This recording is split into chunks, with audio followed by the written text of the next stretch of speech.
Yes. Live from Trenton. Are we live? From the State House Annex, where the governor is not.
I know the words.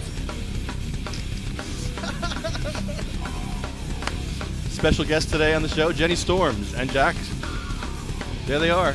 Lefty! Jackson! Let's roll! What do you want to roll with? You want to roll with? Does this sound like mid-90 degree music? I think it does. Woo! Glad to be in the shade today.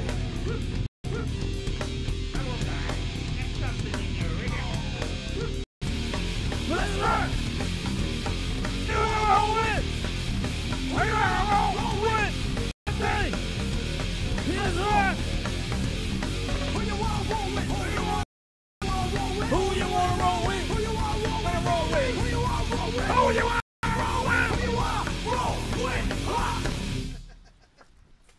Oh my, Who you want to roll with? oh my God. That sounds better when I sing with it, I gotta tell you. Wow. Thing was getting on my nerves a couple times. Now I like it. That was amazing. Waiting for bumper music. Again, sorry. 5, 4, I'm sorry, 10, 15, 12. Oh my God. Well, Can you say the alphabet backwards? I made you do that once on a sign. Yeah, I know. That's why I'm That was patting you great. back now. You can't even get your thoughts together. We're live from Trenton at the governor's mansion? No, office? No. We are next to where he isn't. Live from where the governor is not. It's the SativaCross.com podcast, live from Trenton, at the empty office where the governor used to fart and eat cheeseburgers. Am I lying? Am I lying? About what? Farting and eating cheeseburgers. Well, I suppose they're human function and food that people eat. There you go. Governor Christie's farting. Governor Christie's farting. Governor Christie's farting.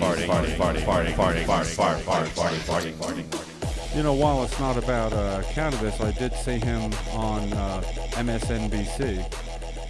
He was on for about a half an hour, and you know, I can't remember the interviewer, a woman, but she just really destroyed it. Because you know how our governor likes to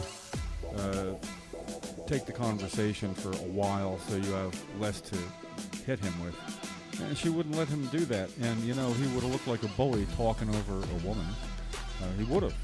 It's an optic. And he doesn't care about that, but he couldn't get jerked, told you to sit down, whatever. She was disarming, and he was disarmed because of that.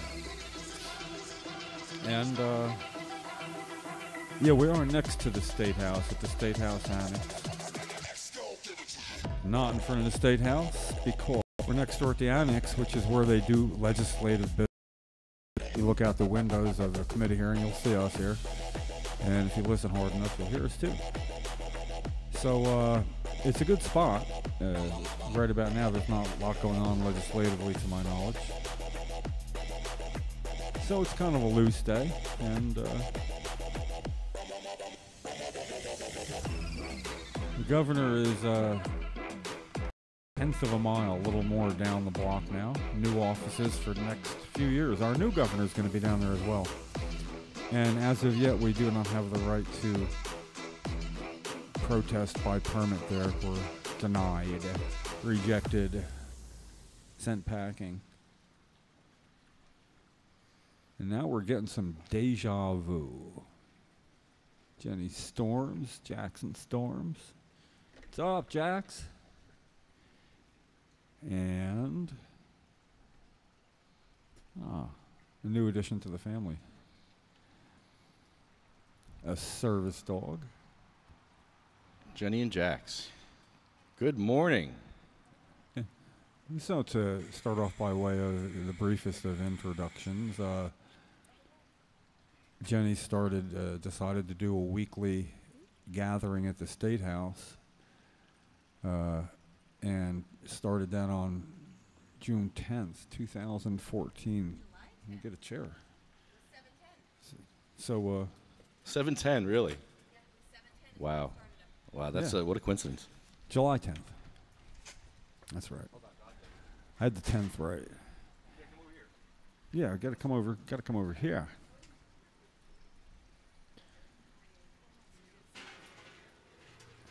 Just do a little reorganizing here.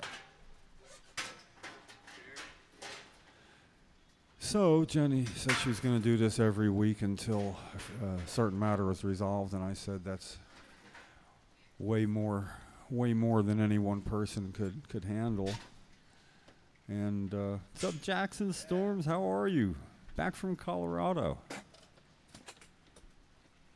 And how was your trip? So Jenny now resides in Colorado, but come back. Here, grab a mic and. Give me a second. Yeah. So when they moved there, it takes both Lefty and me to have any hope of doing this each week. So I guess I was right. One person, it would be very hard.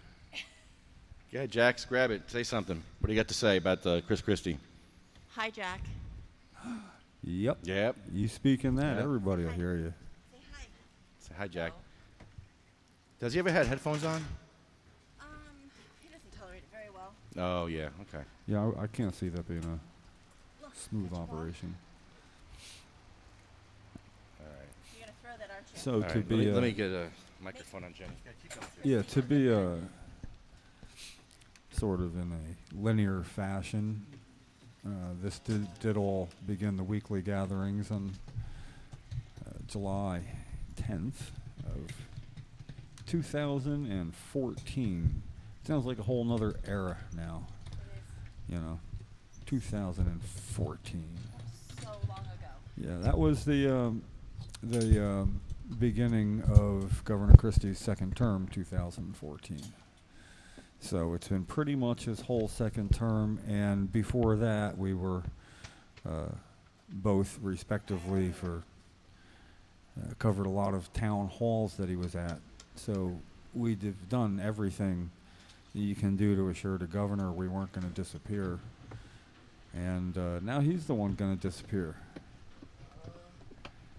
And that can't be soon enough for many people. Actually, it's 180 days exactly now until our governor is no longer governor. That's not that Well, I guess you can call him governor after that. The last office he held, but Oh, I have another name to call him. yeah. You couldn't make it out of the acronym letters of governor either, as I look for the... Thank you, Jax. Thank you. He's not deserving of the respect. Well, he doesn't really get a lot from the pollsters who have his approval rating at 15%. And then after the infamous photos of him on the beach that was closed because the state was on a temporary furlough because of That was not amazing. getting the budget done. After that, his approval rating did not go down. So they think that nobody's ever hit the bottom before. Temporary. It's hard to tell. There's always room to go down more, but theoretically, there's just a certain amount of people who are just going to say he's doing a favorable job because Well, they're probably blowhards themselves. Well, someone's got to love him. His mom has to love him. Yeah. His kids. No, she doesn't. Yeah, I doubt No, it. she doesn't. I got to tell you, weirdly enough, though, I don't know. I don't have the really bad feelings I had about him maybe even a couple of years ago, and I think it's just I'm getting old or something, or I'm here too often, and it's got a numbing effect maybe.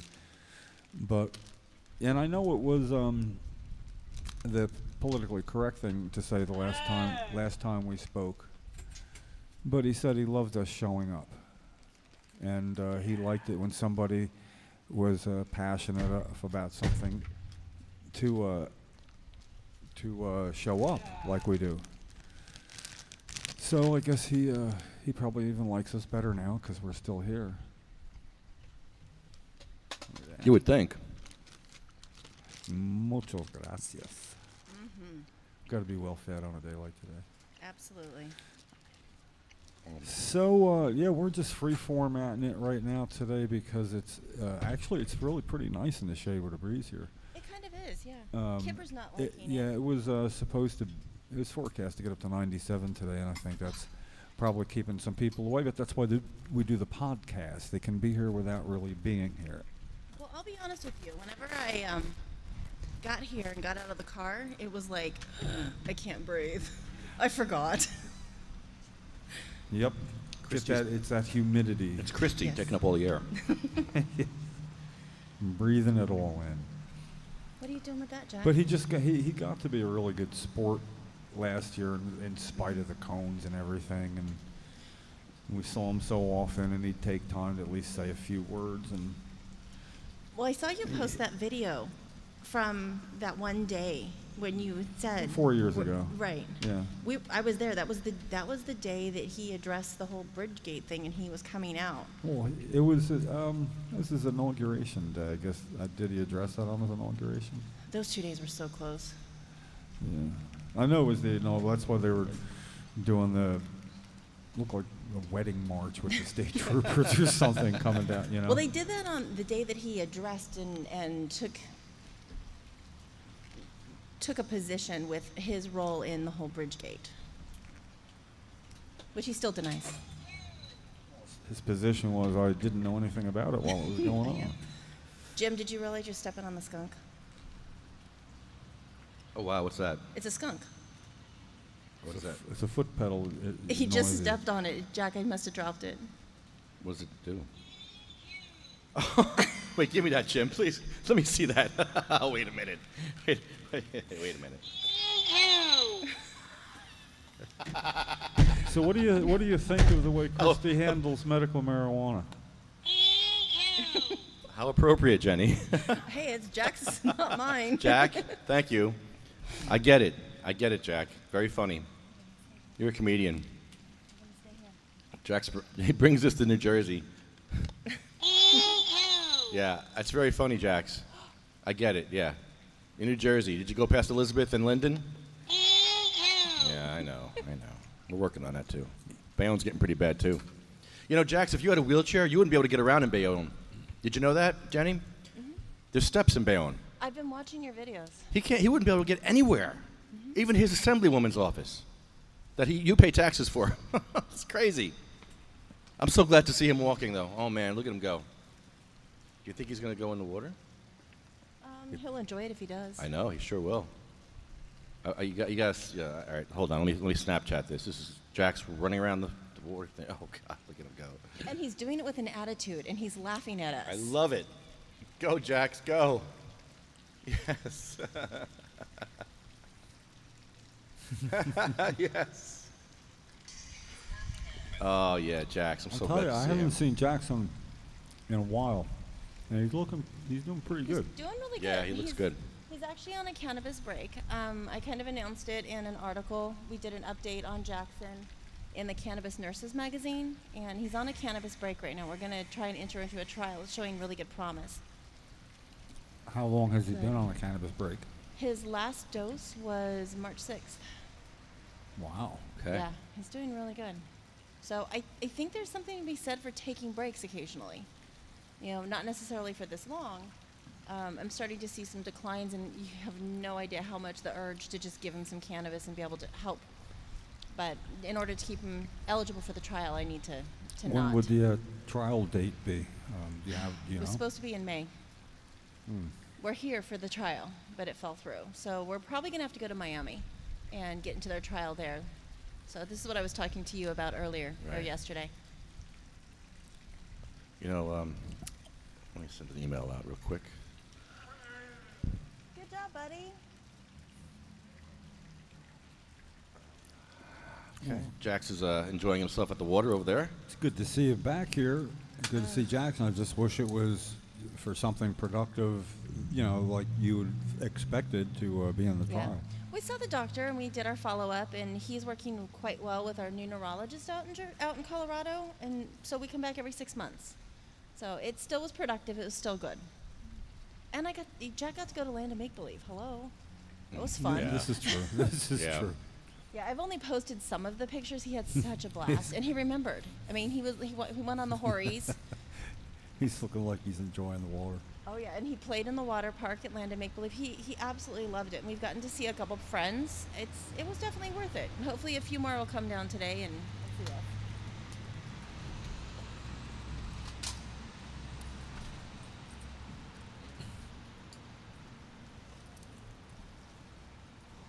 So we're into the 4th year here then.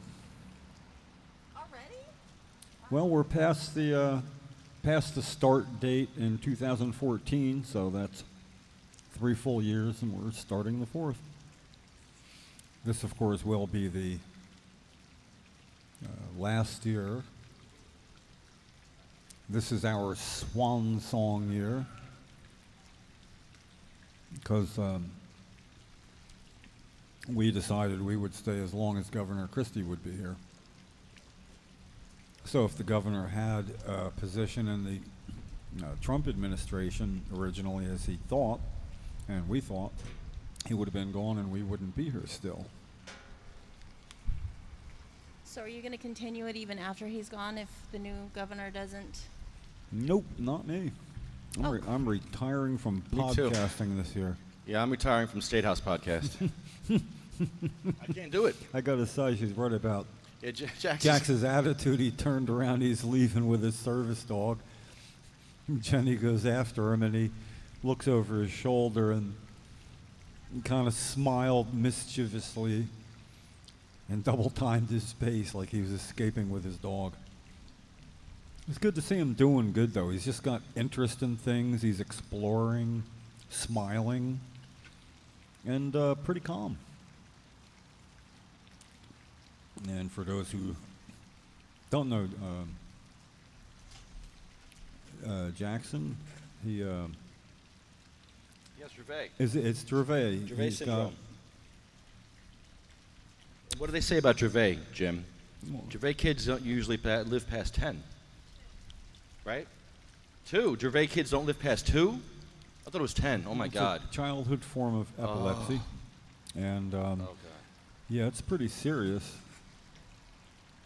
And a lot of children with Dravet syndrome, that's D-R-A-V-E-T, they don't last long enough for you to really get to know them, like Sabina Rose. 15 months. You're fine.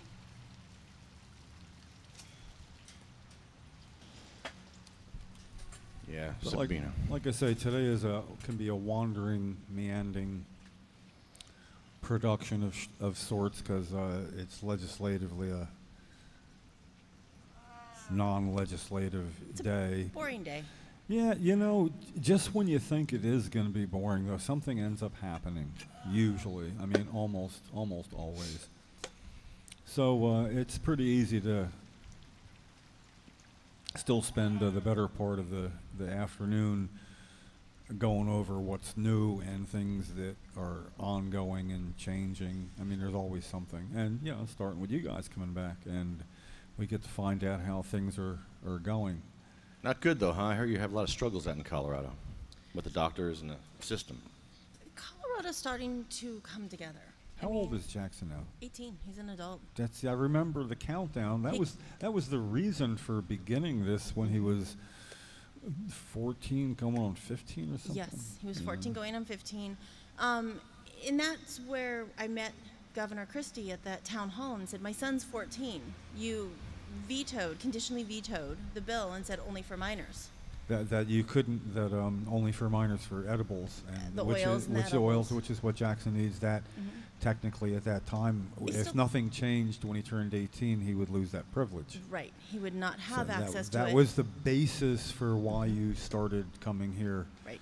weekly, And ironically, Governor Christie's answer to me was, well, in 4 years, I won't be your governor. You guys remember that one? Yeah. I yeah. won't be your governor, so it doesn't matter. And if Jack was still on cannabis, he would still need the oils. He's not going to be able to smoke a joint. He's not going to be able Right. to make his own medicine, you know, and 2 ounces wasn't going to be enough to be able to make what he needed, what supports him. So it makes it really frustrating because Jack wouldn't be supported. Jack wouldn't have what he needed. Yeah. Out in Colorado, I can pretty much get anything and everything I need for him, so we're good there. You know, we've just chosen to be cannabis free right now. Take this break, and I'm glad we did because it's And given that, me some insight. that was requirement if you were going to be in a study. Yes, all studies. No experimental drugs, and unfortunately, cannabis is considered experimental in a legal state. But I figure experimental is a better classification than illegal or contraband or illicit, or I mean, there's so many different things that they could have Yeah, said. it gives it a sense of legitimacy. Saying, Yeah, so saying they considered it an investigational drug. You know, it's hard. Again, I'm going to go back to the Cannabis Nurses magazine that I just wrote some articles for. Don't know if you actually had a chance to read them after I talked to you yesterday.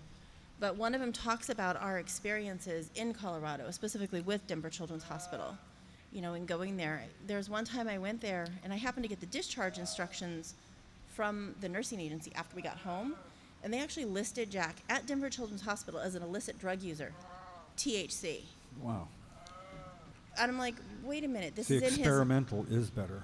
But I was just like, but this is in his MAR. You guys are aware of it. It's not like you just tested him and he's positive. It's not an illicit drug. It's a known drug on his MAR. Well, yeah, but he's a user. He uses THC. You know, they have this stuff called CBD. To your CBD. You know, because he needed it. He was having the Parkinson's at that point. But that's what they did, is they labeled him as an illicit drug user. Right next to smoker, alcoholic, and... I can't remember. There was one more classification that they had there as well, but he was marked as an illicit drug user. Wow, Jack, you're a druggie. Yeah, I know, as he's holding his grass. Yeah. Jack, put that grass down, you druggie. You're good, buddy. Wow. So the treatment out there, it's hard, and especially if you have a complex kid like Jack or some of the other kids. Like there are some Dravet kids that are not nearly as complicated as Jack. Yeah. They're not having nearly as many problems. Some of them are on cannabis, some aren't. If you don't need help from them, you don't have that headbutting and that clashing with them. With me being a nurse, that kind of elevated it to a new level and a new conflict. With me also being very vocal. And smart. Yeah. I mean, I took on Governor Christie. It's like, what, you don't think I'm going to take on the head of your Yeah, hospital? right? I mean, come on. Who do you think you're messing with here? So, and ironically, I never really pushed the point with him. It's Colorado. We have the right to cannabis. They were willing to put it on the MAR, but they were willing to let me to give it in the hospital. I didn't have a problem. What is MAR for our listeners? A medical administration record. That's where Thank they you. list all your drugs. That's what your drug list is called in the hospitals. I a knew MAR. that. That was for our listeners. Right. So no, it's just ironic that it's listed as a drug, but it's an illicit drug. And it's like, it makes no sense the way they're doing it. And everybody's going into the hospital, and this is one of the issues I was having with Jack, is he started throwing up. And he was just throwing up, and he stopped eating, and he was throwing up. And every time I'd go to the hospital, they're like, yeah, but he's on cannabis. And I'm sure he got the hyperemesis syndrome. Right, yeah, great. Everybody gets it. Yeah. So is what I'm actually finding out, because I'm smart and because I'm actually doing more than just saying, oh, go home, stop smoking cannabis, is that the patients that are exposed to neem actually have relief when they take a shower. So I bet you it's the neem that they're reacting to that's being used on the cannabis. What is that? Neem is, I'm not sure if it's a pesticide, a fungicide. It's something that they use when they're growing. I think it might be an insecticide, you know, to basically get rid of mites or powdery mildew or something. I'm not very good at growing. I'm good at being a nurse. It's not natural, this stuff. It's chemical. No, it's natural. It's natural. Neem is Neem. natural, but it's used as and someone can help me with what it's used for and how it's used, but it's in the production, in the making of it. And I'm sure you guys have it here too. Some of your dispensaries might be using neem. They may or may not be testing for it. It's natural, but it also, I think, can be synthetic, or but it's not good for you. It's not good in large amounts or in smokable form, you know. So, you know, if you look at the patients that are doing it and they're using cannabis, what was the cannabis made with? And you got to start asking more questions to find the source of it. Yeah. So, ironically, Jack's not a smoker. Jack's not getting a lot of cannabis with neem because I'm in control of his cannabis grow because I have a caregiver. I have a grower. He's not using neem. I'm very careful with that. But Jack's throwing up. But they just kept saying, no, we can't help him. We don't know what to do. He was losing weight. He was down to 102 pounds at Christmas, and he was just throwing up. You want to know what was making Jack sick and making him throw up? His formula. The formula, the prescription that they gave him. But it was the cannabis. He just needs to stop doing the cannabis. So if you look at the timeline, right after Christmas, I got tired of vomit. I got tired of my floor having puke on it. I got tired of laundry because all I was doing. I was just doing laundry. And so I basically took his diet and I threw away the formula. I literally threw it in the trash. And I made mushroom and London broil in beef broth with a bunch of garlic. Put it in the crock pot. I know. Put it in the crock pot. And it was actually really good. And I blended it up in the blender. And I shoved it in the bag after straining it. And you know what? He didn't throw up. So the next day I made chicken avocado and spinach. Ground it up in the blender, made it pureed. Strained it, put it in the bag. Didn't throw up again. So I just started making his food. He stopped throwing up. I didn't know what it was in the formula. And about 2 weeks later, I met with a dietitian, and she's like, use this new blend, milk. It's a formulated pea protein, really good milk. It's got a lot of protein in it. I'm like, okay, fine, I'll use that instead of the almond milk. And so I started using that. And all of a sudden, he started throwing up again. And I felt like an absolute failure. My son's throwing up again. This wasn't it. And then it dawned on me 7 days later, pea protein. I used that new milk, and I took that out, and guess who stopped throwing up? So then I looked back at the formulas that I had been giving him from the hospital, from the doctor prescription pad. One of the main ingredients in all of them was pea protein. Pea protein. He's allergic to pea protein. Pea protein makes him vomit. Took it out. He doesn't throw up anymore. He's 120-something pounds now. That's a lot more than 100. What'd you say? 102. 102. A lot more than that. And he's not throwing up. He's holding his weight. He's actually eating. So one day I made that London broil mushroom, garlic mushroom, and it was really good. So I kind of had a bowl myself before I blended it up. And I sat down next to him, and he sat there next to me, and he just went. Yeah. He's ready for the real deal. And so ever since we calmed his stomach, he's eating 3 meals by mouth now. He's eating every day 3 meals. He's also screaming. I want to give him a mic and do what we did the other time. That was cool. Here, give me a mic. I got it now. Okay. All these cords are all over. Yeah, it's a mess. Bunch of spaghetti. Hold on. Whoa.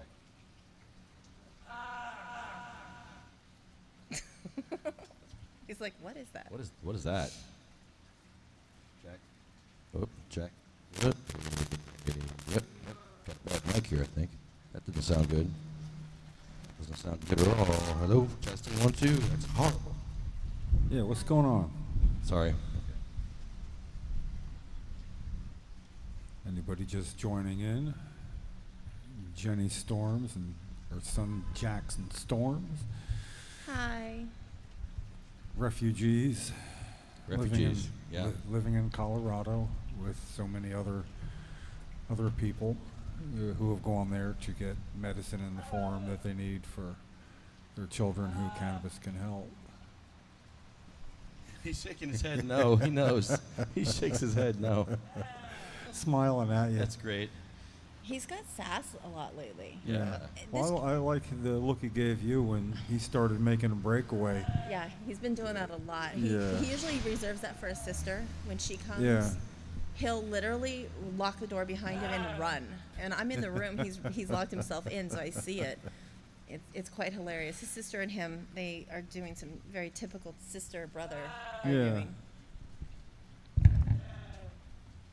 The part of being a kid that's sometimes fun and sometimes not, but we were all kids once, so it's Yeah. kind of remember the urge to.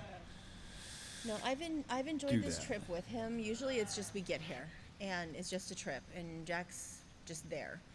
He had so much fun. He was looking out the sunroof. He would see an airplane, and he'd yell airplane. And of course, I'm looking around. Then he'd see a motorcycle, and I'm like, okay, where? And we've actually had fun. He's done really well on this trip, and he's been a blast. Well, He looks great. He looks like he's having fun. No, not right now. Not right now. He's yelling at you. You're yelling at me, yeah. Jax. Go get him, Jax. Jax. You got something to say to me? Tell Christie too. There we go. What do you think about Governor Christie? Yeah, I agree. Yeah, Jack gets a lot of services in Colorado. Like I said, it's taken me 3 years though. So the first time I came out, it's hard to get tapped into all these services and get them going. He has 5 hours a week of homebound, where the teacher comes to our home and does education for 5 hours. We also from the school get an hour of OTPT and speech. I know I'm talking about school. How horrible. What are they teaching him right now? Honestly, just basic stuff, kindergarten-y stuff. Right. Actually, you already know your ABCs. They're just teaching them stuff, recognition, a lot of communication, a lot of trying to convey your needs and your wants. And what I've done is I've started ABA in the home. So we have an ABA therapist that comes in. She comes in about 4 hours a day right now, but we're scheduled for 8. So once we get back, we'll probably ramp that up and we'll get 8. They're actually teaching him how to use his communication device. And so you've probably seen videos on my timeline and on his, where you're going to see him using his device. He's learning how to make choices and say what he wants. Okay. So he's doing a lot of that, but it's not the school, it's the ABA therapist. And Medicaid's paying for that.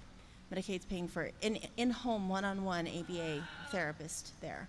Wow. And then on top of it, Medicaid is also paying for OTPT and speech. He gets 2 sessions of OT and speech and 3 sessions of PT. And that's all in the home. So he doesn't ever really have to leave. It gets kind of old after a while. Sometimes I just want to leave the house. But he does do a lot. He has a lot of services there. So let me go get him up and see where he wants to move to. Okay, so he is actually communicating that he wants to get up right now. He's not happy where he's at. So he's going to get up. And Jax is going to go wherever he wants right now, because the world is his oyster. I never understood. Oh, be careful.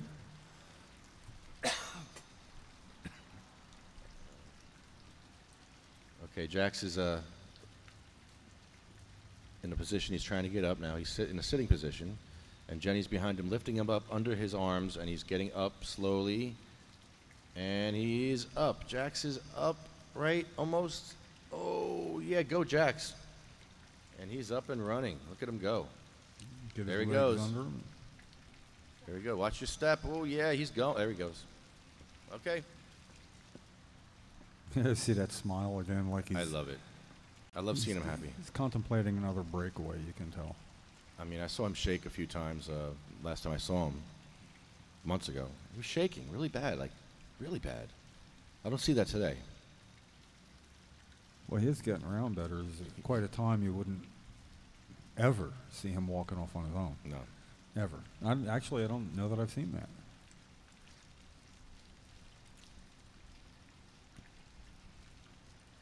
Well, then it is a special edition today. If we were at the end, we'd have come full circle. Yeah, if this is our last podcast, it would be perfect. Me, you, and Jenny. Well, we're already, It's like we are and Jax. at 102. I got to recount, but it's 102 weekly gatherings. So we are into the hundreds. Yeah, Jenny, this is all your fault, you know, that we're here every week. I'm sorry. Well, we started actually doing this as he stopped doing his town halls because he was going out of state, being the head of the Governors Association and not doing town halls so much. So when, you know, and He wanted to be we president. were all showing up at the town halls.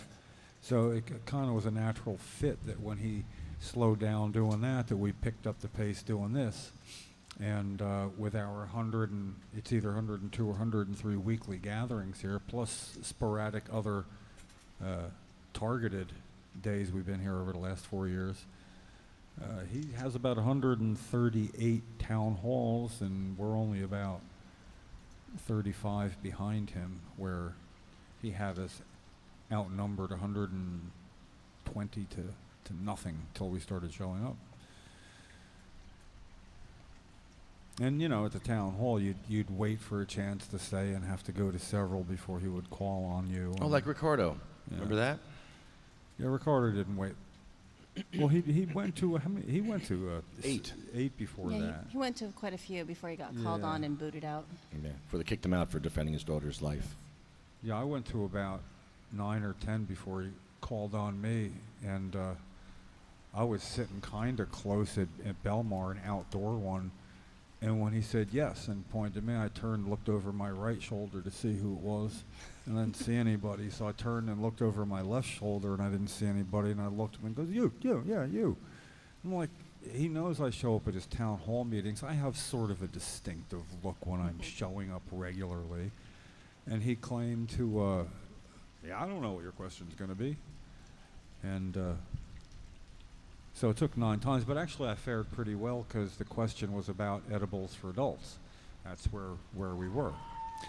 And he said he had no problem with it. When I explained that you and I and Ken met with his health policy advisor, John Schwarnenberg, and Arturo Roberto, Deputy Commissioner of Health, Gene Ashmore, Constituent Relations, and that we'd met, and when I explained to him that none of them had a problem with edibles for adults. If you may remember, they thought, you mean like brownies? You know, they didn't understand, no, it's targeted oils, a specific thing. Right. Anything oral is considered an edible. Mm-hmm. And like most opiate prescriptions are edibles. You know, I mean, you consume them orally. Pill form. But yeah, he said that if a bill came to his desk, he'd sign it. And it never did. We never got him on. I had to go to the Assembly Regulatory Committee hearing concerning cannabis I do once a year in March, and I explained to Chairman Goussior and the others that he said he would sign a bill for edibles for adults, and our friends just didn't seem impressed by it. I remember, if you look at the transcript of that meeting, at one point I say, "I'm sorry, am I yelling?" And Reed said, "Yeah, you are a little bit." So the reason I did that was to get that into the transcript, so it would be like, you know, because otherwise it's just words. And so that's the one thing, if I ever stick up for Chris Christie, it's that it's not his fault anymore. It started out his fault because it was supposed to be edibles. And then he wanted to put his stamp on it, so he said, okay for kids, but not adults. That meant he kind of owned it, and it was tough and, you know, narrow. That was considered a good thing. Ridiculous. Yeah, so, you know, that... Sad. Now, although they don't provide edibles for adults, I was somewhat impressed that Dr. Medavosky at his new office, once a month, I believe, is going to carry on how to prepare your own edibles for patients. Oh, that's awesome. And they have to come with an 1/8 of an ounce of medicine and sealed, not opened yet, and all the documentation. And then they open their medicine there and learn how to prepare what it is they need to prepare. So that is good that that's in conjunction with a doctor's practice who... Where's this doctor located? It's somewhat central Jersey. I'm not really quite sure. I know it's not far. Medavosky. He's got a pretty good reputation amongst patients, and He has an office in Princeton now, I think. I think that, yeah, it's local. It's very close enough that I know somebody that works there. And the price, I mean, while insurance doesn't cover it, is cheaper than some. I believe like the 3 visits total cost of $400, which is not much at all. I mean, it's a low end for paying for doctor services. That's not bad. You can get a doctor recommendation for an adult for $69 to $100 in Colorado. Yeah, I tell you, they got us beat with just about everything.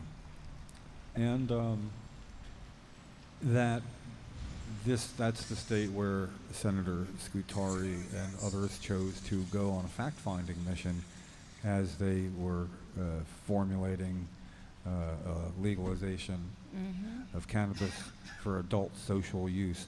See, I say that every time I get the chance, because recreational, I don't know, it sounds like a game, recreational marijuana, and I call it a adult social use bill. In a recreational state, it is a game, because social use state. Yeah. Right, but honestly, being in Colorado, I see it. I live in the Colorado Springs area.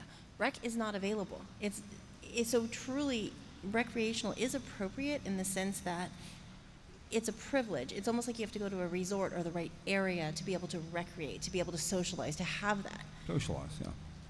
But you can't in Colorado Springs. You can only have medical. You Why? can only buy medical. Why is that? Is it a county by county thing, or? County and also city by city. So if a city decides can within that opt out, county, it can can say- opt out of those recreational or medical sales. So there's actually a documentary yeah. I saw not too long ago where it actually shows Aurora opted out of medical, but then they saw the tax money that was coming in for it. So when rec came about, they were like, oh, hell yeah, we're going to do some recreational.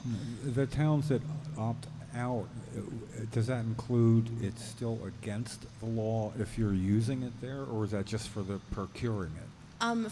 For the dispensary. You can't have a dispensary there. Okay, so basically I'm going to Ocean City for a week, a house rental, to get all the way away from Mount Laurel, way down in Ocean City, and it's a dry town. So they've opted out of having any liquor sales there.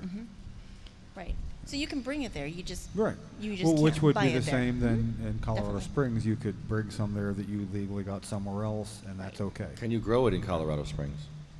That's a good question. Yes. There is, I don't know the new numbers, but there's a limit on what you can do. But there's also a statewide limit that just passed that I think matches the Colorado Springs, or it's close to. Right. I think it might be 12 plants. Don't quote me on that because I haven't been following it really Jenny closely. said 12 plants. I'll take 12 plants. Yeah. Yeah, I quoted you. So there's some new restrictions, Well, but then, before that it was whatever your plant rec was. Massachusetts is 12 plants. Okay. So, that might be the new Well, thing. in Colorado, people are used to growing 99. Yeah.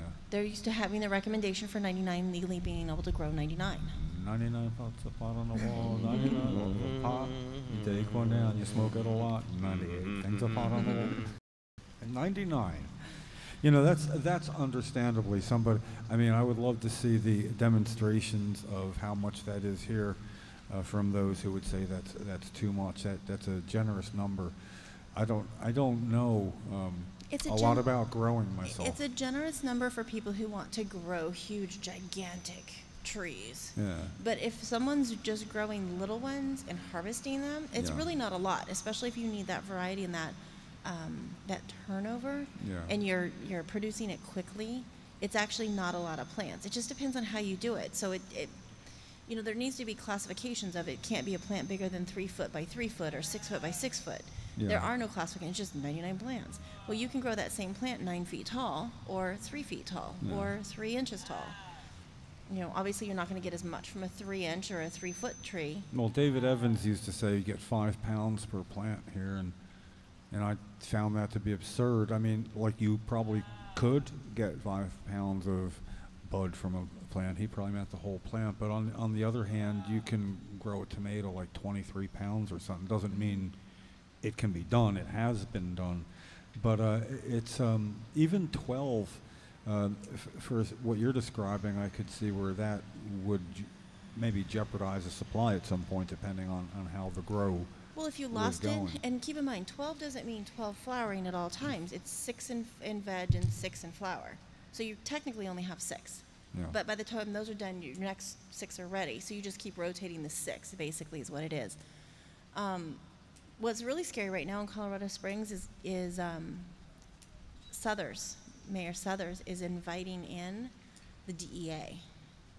And they actually just did a DEA raid on a house. I can't remember how many plants they found in the house. It was definitely above the 99. I don't know if it was a medical patient. It was about the same time I was coming here, so I don't know all the details because I kind of cut myself off from the local news.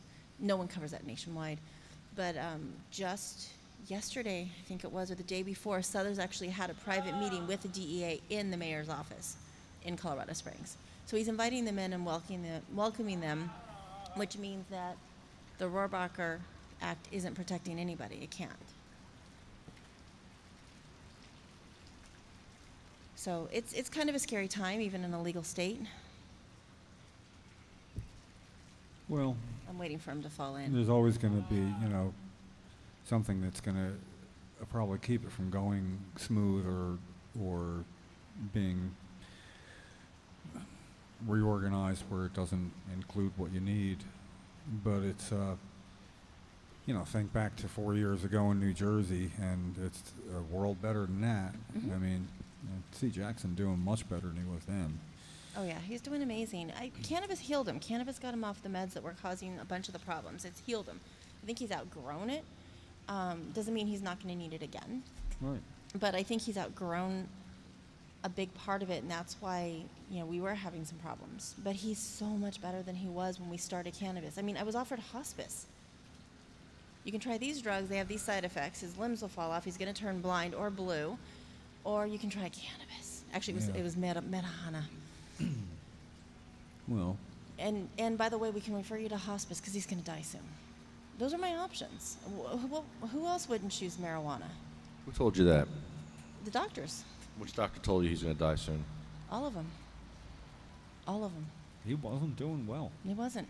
They were all saying that. They were all giving up. I mean, Jack has focus now. He's got a sense of humor. He runs from his sister. It's hilarious. Well, I know we learned one thing early on is don't visit you in Jackson in the hospital with Coalition for Medical Marijuana T-shirts on. You would think that 3 people with Coalition for Medical Marijuana, just patients, no one deserves to suffer needlessly. Yeah. Shirts would be welcomed in a hospital, and while we did have a couple of quick conversations, as Jenny tends to Jack, within an hour of us leaving, somebody from the hospital came in and asked her about having cannabis for Jax, and of course Jenny said yes, and then it started a whole ball rolling that in retrospect, we wouldn't have worn those shirts. And it's because of what they want to be the ones to dispense all medications to somebody in their hospital. It's standard protocol. Well, when my friend Pete was in Barnabas in Livingston, they took his oil, his cannabis oil, and they put a pharmacy stamp from the hospital on his cannabis oil. And they were doing it as a favor, as a hush-hush kind of thing, but they did it.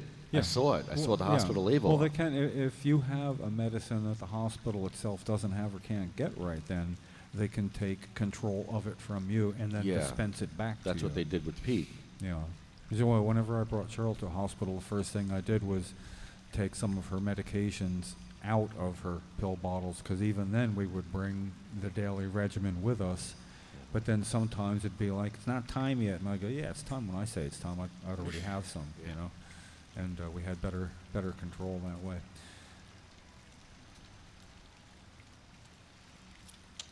Looking good, Jax. Yeah, and this is like actually kind of a nice, more out of the sun place to be today for everybody. Well, that sounds all good to me. I mean, it's always going to be a chore. Jackson Storms. And it seems much less frenetic for you, Jenny, to just be here and do this. You were certainly a lot busier reaching back. It was like doing a dance, you know. Yeah. No, it's a lot easier. He's calmed down a lot. I think, you know, the benzos and the barbiturates, I think really were doing a number on him. Yeah. I think he's healed. I think cannabis has healed him from some of the stuff that was going on. It didn't cure him. It didn't make him better, and all of a sudden, you know, he's a high school graduate. You know, Right.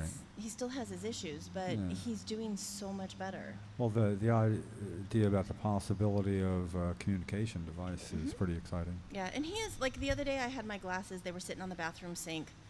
I need them for reading. I don't need them to vacuum. Oh, my gosh. This one was so upset I didn't have my glasses on. So that's actually one of his newer words, is he ran to me with my glasses in his hand, fingerprints and all. Oh, there he goes. Kipper, go. Wow. That is so cool. So fingerprints and all, and he shoved them in my face, and he's yelling glasses. And I couldn't figure Really? out what he was yelling. And then I finally figured out, oh, glasses. So then I put my glasses on, and then I get the thumbs up, and then he walked away. But very intentional. He knows exactly what he's trying to do. Yeah, that's new. I'd like to have seen that. Yes, and he's running away. Yeah, he's looking for the breakaway. He's Yeah.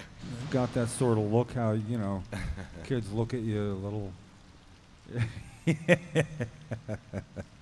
He knows he got snagged. He knows. He's trying to look innocent. He's doing a pretty good job of it. So this is 18-year-old Jackson.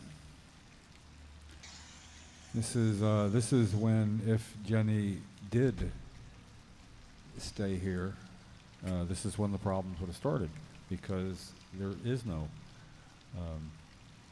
oil for adults right now. It's not available. Yeah, I mean, you can make your own. There is lozenges. I don't believe. Well, you're a patient. You tell me. Is there? What else is available? One dispensary has oil, and it's already decarbed oil, so you can't really smoke it unless you're looking for high CBG. Now, high CBG does help some patients that I know with PTSD. Some, It helps a lot with Parkinson's. yeah, because they want us to be sedated, and high CBG sedates the heck out of you. Hello, Ricardo. Hey, man. Ricardo Rivera Yes. is in the casa. Yeah. Ricardo Rivera está en la casa. How's that? Look at you. You look great. Doesn't he look great? Yeah, he does. Amazing, right? What's up, Rick?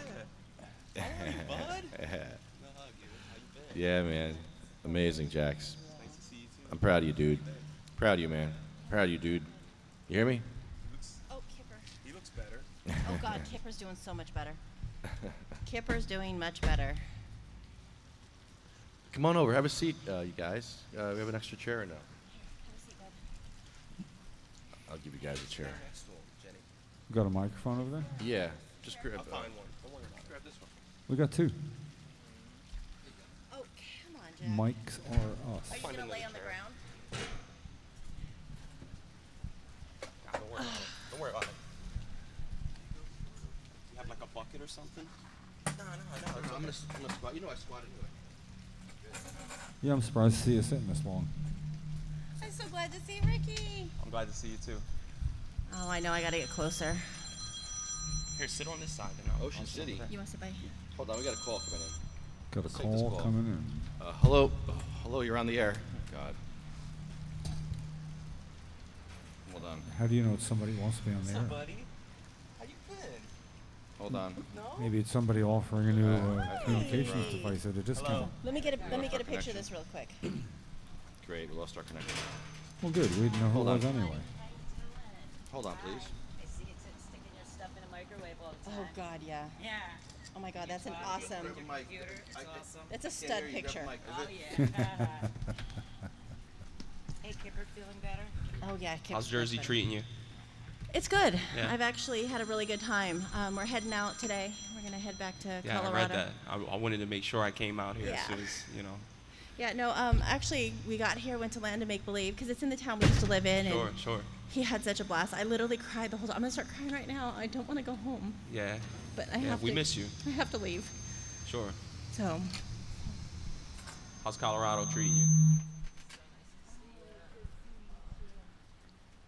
Well, I know how it's treating Jax, because when you see him What's that? Jackson's doing a lot better than He the looks last great, time I've yeah. seen him. He Yeah. looks a lot better than the last time I seen him. Yeah. I think the great. last time you saw him, he was probably down to 102 pounds. I was going to Yeah. say he's gained some weight. He's 120. Good. What's up, buddy? You remember me? Oh, this Come humidity on. here, you guys. Come on. You have to do something with this humidity. I'm dying. Oh, you're going to talk? No dry heat here. Go ahead, say something, bud. Say hello to everybody.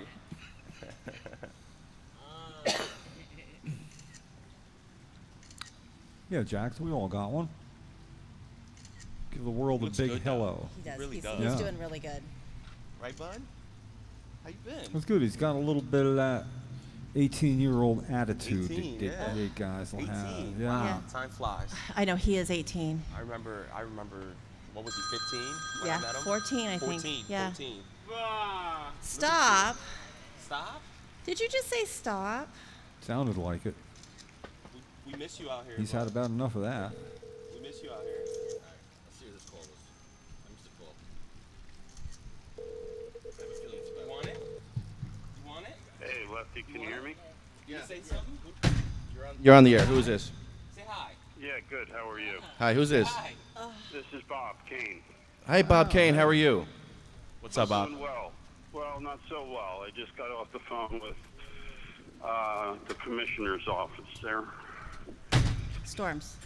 and they rescinded their previous comments, which led me to believe there could be some movement in our state program, and said they're still waiting on comments from one doctor, and then they're going to begin the whole dog and pony show again. Bob, hi. This is Jim Miller. I want to be clear about the word rescinded, and then I fell a step behind the conversation. Yeah. You spoke with the Commissioner of Health's office, and rephrase that again, so at least I'm clear. Yeah, Maybe everybody else understands, but me, I don't know. So I told her I was under the impression That's Kathleen that Bennett, they're the going to roll Commissioner. out the new conditions similar to the way they did with PTSD, which is just Yeah. make it available. Right. And she said, no, they are in fact going through the whole process of public comment period. After the doctor's comments are posted on the website, and then another hearing. So thus my term dog and pony show. You have to get the sick people and parade them again in front of this panel, which has already made their decisions. It should just be, in my opinion, should just be instituted to start helping people and essentially, like you said, Jim, saving lives with the opiate crisis in effect here.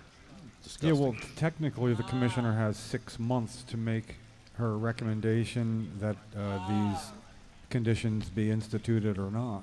And the 6-month clock, I don't believe, has actually started ticking yet. My problem is, especially with opiates, 100 people a day, Jim. being needing cannabis to keep them at a lower dose level. We understand that will statistically Immediately reduce deaths. yeah, Immediately. overdose deaths immediately that year immediately by 20%, and then up to 25% on the average, and some, like Alaska, as much as 50% of the expected overdose death rate. But my problem with that 6-month period is they damn well better be doing work every day, every business day. They cannot take a day off, whatever it is they need to do to make this a right for them. But any delay at all is going to come with a statistical I toll brought of that somebody to their attention. overdose death. I brought that to their direct attention. I said, you're holding this back from people who desperately need it, and chronic pain being condition approved 5-to-1. Immediately you're going to start helping people. Yeah, and when you that say goes online, when you say she, the person you talked to, was that Kathleen Bennett, the commissioner? Oh no, that was someone Somebody in in her your office. office. Yeah, very, very cordial and nice, but basically said, they were in touch with the head of the New Jersey medical marijuana program, and they said they're waiting on one more doctor's expert commentary, and then they're going to post those notes to the website, and then public comment will resume, and then another hearing date will be set, and then I think the commissioner has 6 months. And then I said, look, then you're well into the legalization anyway, so it doesn't matter at that point to me. You know, I said, then you're missing all the benefits of the medical by rolling out the legalization first, adult use, you know, in my mind. But well, we need to make that an patients, interesting public hearing, and that we will. You know, patients should have preference in many aspects. I think first, you know, should be a triage set up where the people who need it most critically get it for free. You know, and just have people go and show them how to use it correctly and responsibly, and they could have a division just for that. Yeah, well, it is sad to hear that the foot dragging and take as long as possible is pretty much what's still going on right now. The standard, yeah. So. Yeah, well, you know, like I always say, if it was about weed control and the weeds grew to 4 feet high, eventually you could cut them down and you'd be right back where you were. But that doesn't work when people's lives and health are at stake. You just don't automatically go back to where you were when the problem is solved. Some people don't live long enough to see that happen, and others, you know, and what kind of price do you put on a person's unchecked pain or the damage done to the amount of opioids necessary and the toll that takes on your body? One way or the other, you're losing the entire time. And when it's so obvious to the scientific community and anybody that really takes a look at it that cannabis as an adjunct medicine, not a replacement, to be used in conjunction, because it has not a panacea. Yeah, and there isn't really it doesn't mix bad with other with pharmaceuticals or anything. Synergistically, it reduces especially the need with for opiates. Yeah. Well, it really does. You know, in other words, it basically. A friend of mine told me he just went to Dr. Rem, and he's been from 360 milligrams of morphine a day down to 60. Wow. So that's 1/6. You know, that's a rather common range, actually. I find it to be at the highest 40%. Most people go well beyond below half of their opioid medications when they use cannabis as an adjunct medicine. Well, because they feel that there's all of life is now available to you again, not just looking through the lens of a fogged brain, you know. But soon they may make a decision here, I'm hoping, and otherwise it's just inaccessible for the majority of the community. Yeah, Cindy, you got. Hold on a second, Bob. You got to turn that direction around, Cindy.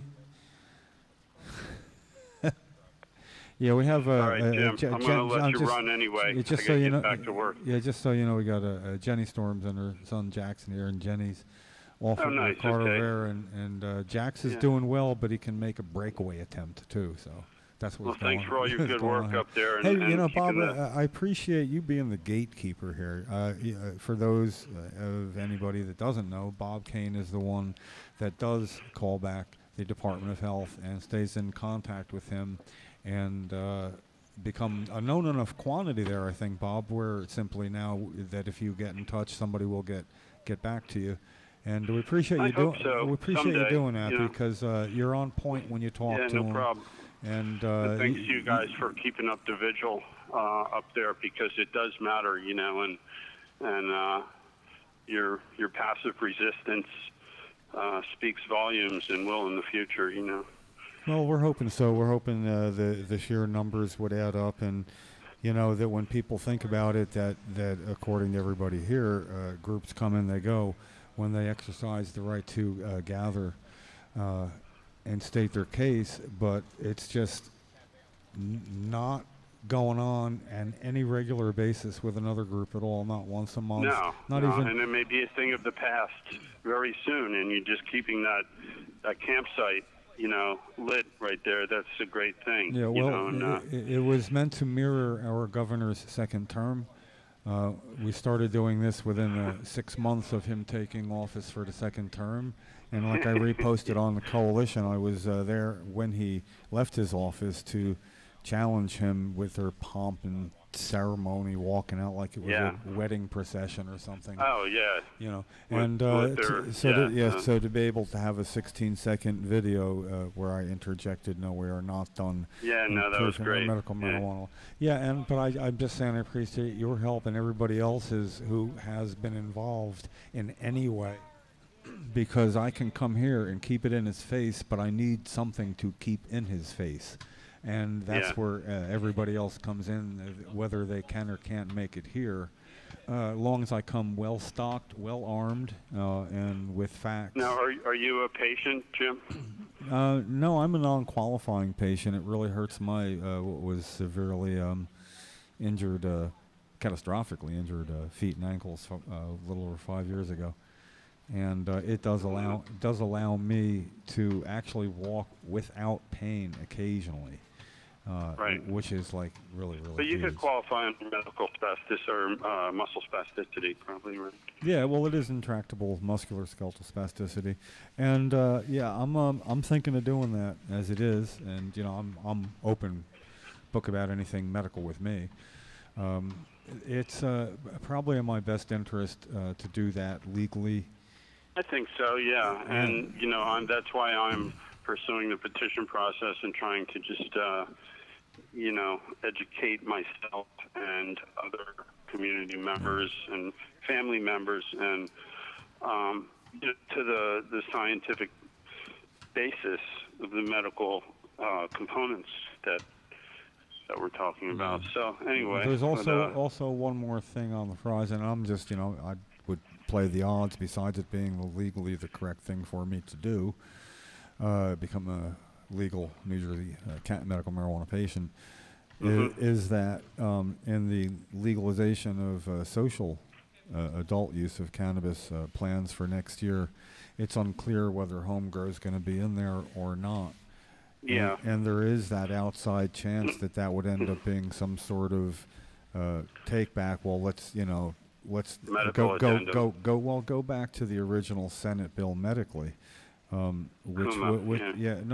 one that was passed in the Senate was not what got passed in the Assembly. In the Assembly, they took out home grow. So the Senate passed on the floor of the Senate a bill handily that would have allowed patients to grow 6 plants and possess 2 ounces of dried usable material.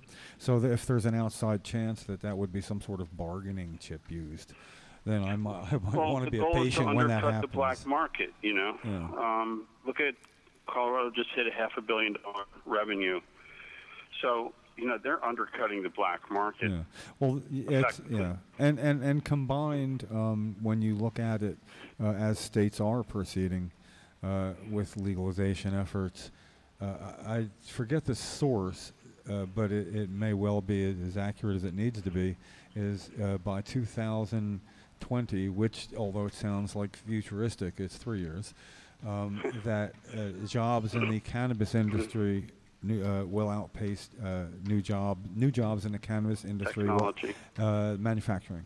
They would actually outpace those of manufacturing. Wow. So with manufacturing being the big deal, we're going to bring back manufacturing jobs. Right. Yeah, but that's fine. But when you consider automation, manufacturing would not be the sector that you would want to bank on for growth. Nationally at all. So when something comes along and says this will actually outpace that, and it's new. And you see it happening, like in Colorado. Yeah, and so this is why I shed no tears for Jeff Sessions and the possibility that he may well resign or be fired. That's I don't even need to say why. He could very easily adapt and rise to the situation, see what the consensus of the population wants, and look at the modern science. But he's just he's starting at too big a disadvantage, a negative. likening it to opioids, as if it's similar rather than It's a ridiculous. solution. Yeah, it's the most ridiculous argument I've heard since the Stone Age. I mean, he's a dinosaur. Yeah. It's freaking crazy. So basically, goodbye, good riddance, and I hope whatever the replacement might be has a little more common sense than that. It may be one of the better things that ever happened to the potential cannabis industry in a federal sense. Yeah. Because it's just how often does a new business come along that can outpace new manufacturing Everything. jobs in 3 years? You know, Jason Arnold in the house. All right, Jim. We'll keep up the good work. All right, Bob. And, Thanks for calling have a good in. weekend. Yeah, you too. And thanks. I'll let you know if anything turns up.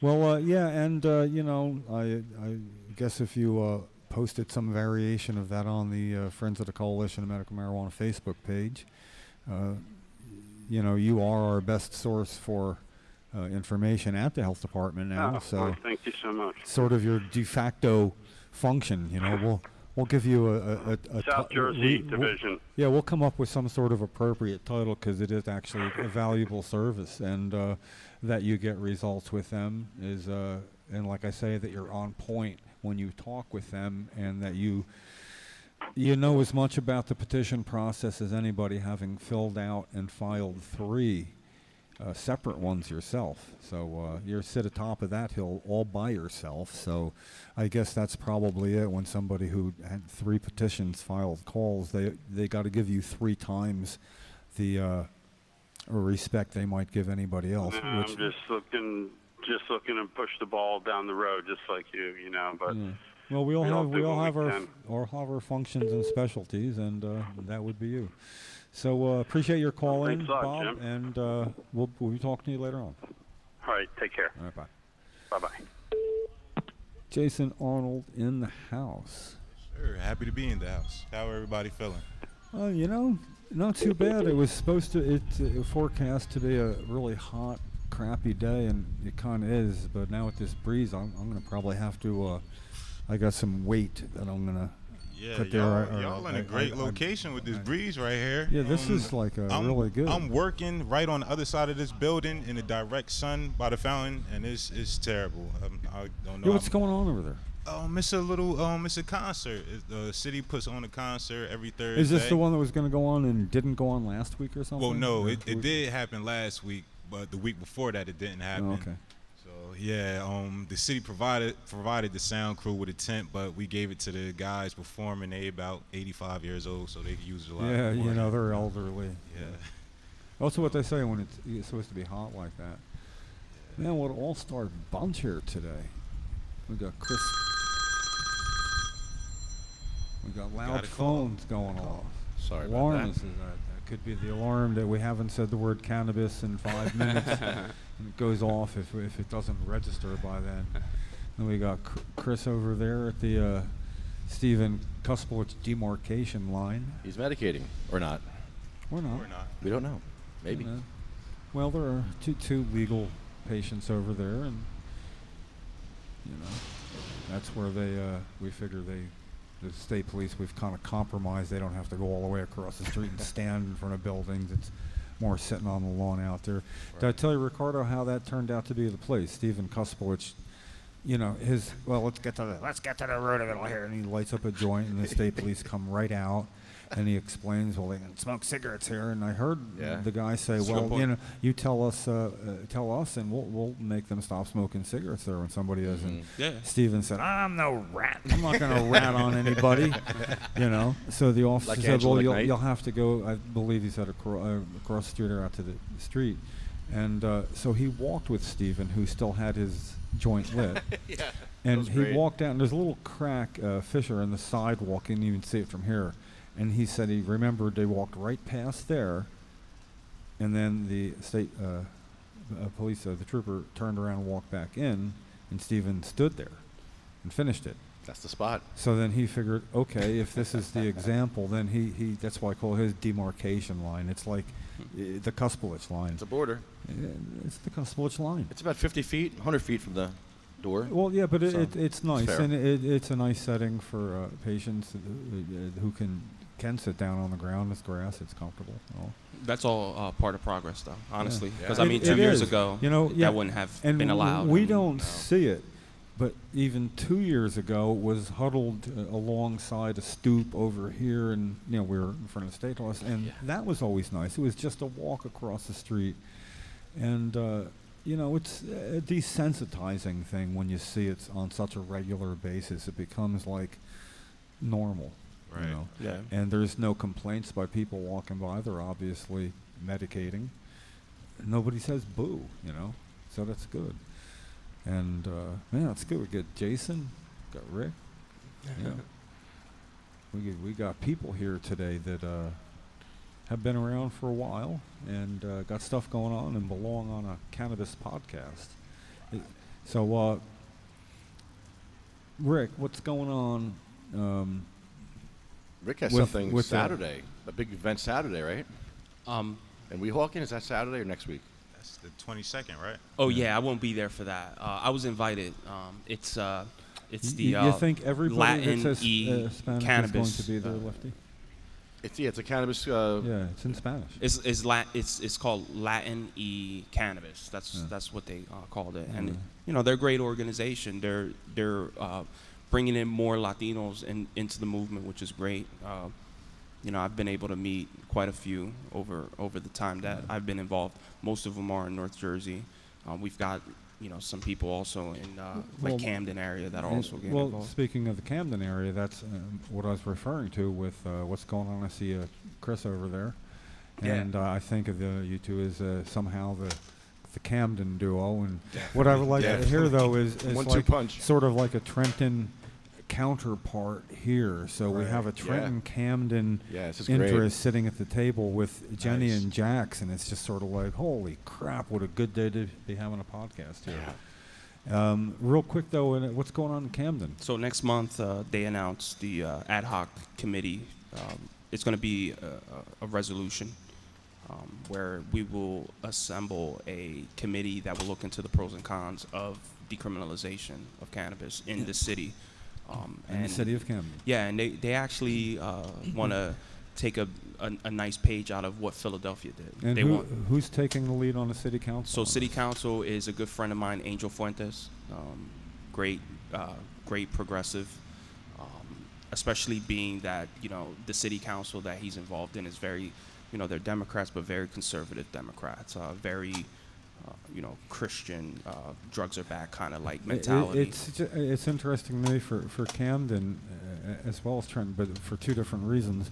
In Camden, they've been forced to have to change the way things go with the shake-up of the police department years back to having county. What is it? Camden. It's a metro. Yeah. Metro. So it's a Camden County metro. But they've gone around with that, and they do try to change where it could be beneficial, and having you and Chris and Vanessa and now an Angel team working there, it just seems like the right presentation could be made where it's actually rings true that this would be a benefit for Camden, and it'll alter lives in ways. I mean, basically, by not having things taken away with criminal arrests for cannabis. Right. We've been able to show them how it's negatively impact these arrests, have negatively impact the community. I mean, again, we all know this already. African Americans, people of color, are 4 times more likely to be arrested for possession of cannabis, which Camden and Trenton as well consist of mostly minorities. So why do you continue to hurt your own people with these ridiculous laws and these ridiculous arrests all based off racism? So what's going on now? What's Trenton's counterpart? The decrim they're doing here. I wouldn't say it's a counterpart. We're all working together. In the process. Well, you're running side by side. I mean, you're going pretty close to the same direction, different cities. Really haven't this is state capital here. Started with it. Well, Camden is perfect, seeing as though it's right across the bridge from Philly, and Philly has a great thing going on with their decrim. But and Chris can make that connection. We're starting off with just educating the community, Trenton as a whole, the residents, people here. There's still a lot of the old stigmas still holding on, like cannabis is bad. Well, not even cannabis, marijuana. They still use the term marijuana and things of that nature. So we planning on an event August 12th. That's the set date. The permits are in. Okay. The insurance is in. It's supposed to get. I messed up on the insurance, but I have to change a little bit in the description. Hopefully, everything will get approved by the end of the day. And This is the 12th of August. Yes, the 12th of August. I mean, Well, we're what day? coming out. Is that a It's a Saturday. Saturday. To be sure. 4/20 to 7/10, of course.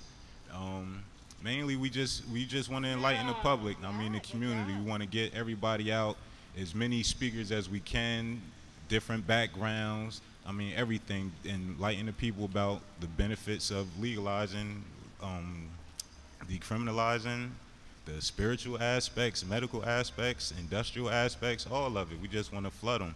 The first event is going to be in Trenton, but we plan on doing them all throughout Jersey. I mean, once we get Chris and Rick, I mean, they got the time. We're going to get down there, have stuff down there. Lefty, hit up Patterson, Bayonne, whatever. Are you gonna do the free food thing? Yeah, that's in the works. That's definitely getting done. It's sort of like, how often do you get the chance to go for that and say free food? Yeah, hot dogs and whatever. That was another thing where I'm kind of stuck on trying to place the food. Oh, Barney, I haven't seen that in forever. Yeah, I think it might not be all that hard to get some quick sponsors to help with the free food idea, because I don't know, it just seems like you're in the right frame of mind to listen and see what's going on and have information if you know. And I don't know about anybody else, but I go somewhere where it's free food. I feel like I'm being treated with a certain amount of respect. It's like you want me here enough to give me some free food. Maybe you do have something to tell me, you know, and I'll give you that. So that's going to be pretty interesting. But you know, I like that things are going on in Trenton and Camden, and like you were saying, the disparity in the statistics for marijuana arrests for different groups, and it's nice to see in the communities that are most affected by that disparity fighting back. August 8th, which is the second Tuesday of August, we're going to have City Council announce this resolution, and we're hoping to have full decrim by the latest is October, maybe November, and have the police and everything, lined up, everyone in that department, with what it is that we're doing by January, so that way we can stop the total arrest, and they can concentrate on harsher crimes. Now, I've been able to talk to a lot of the police. I grew up there. I don't live there anymore, but I did grow up there, and I know a lot of members of the police, and they a lot of them support it. Like they're telling me that they wish they can let go of a lot of the people that they're arresting, but the problem is that they have to have their body cams when they're approaching these people, and if they're the offenders, if they have their body cam on and they're just letting people go, they could get them in trouble for not doing their job. So we understand where they're coming from. So we're not going to stop them from doing their job. This just gives them something else to use in their arsenal to fight crime. And giving someone a ticket instead of booking them and being in the police department or whatever, they can just concentrate on other things. I mean, they're in there for 4 or 5 hours booking these guys. It's a total waste of time. Every year it seems to be Camden vies with Detroit for the most dangerous city in the country. However, and that's another thing. What it does, it also helps the community trust the police a lot more to where it would open up people to not have to worry about going to jail for a small amount. And they could actually help with bigger crimes like murder and rape, and it wouldn't come back to it would help improve the police and community relations, and I think that's really important when you're talking about cities like Camden. Don't forget, like I said, I grew up there, so I seen firsthand how the opiate epidemic has been an epidemic before it was an epidemic there in my city. So I know what works and what doesn't work, and I also know how people engage with police. You know, I understand all of that. I've been there and done it. And this right here, like I said, gives them another tool to help improve that relation. Yeah, they should appreciate that. And while that's going on, you know, you can make sure people in Trenton see that Camden's doing something. Oh, yeah, because the natural the natural reaction, if we're telling people in Trenton, look what's going on in Camden,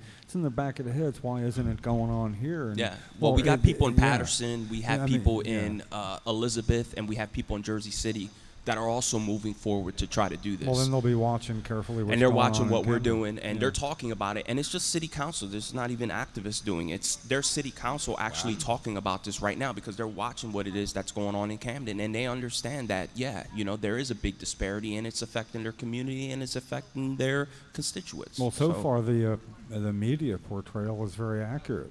It is. Which it is. Yeah. Which means KYW 1060 covered it Tuesday.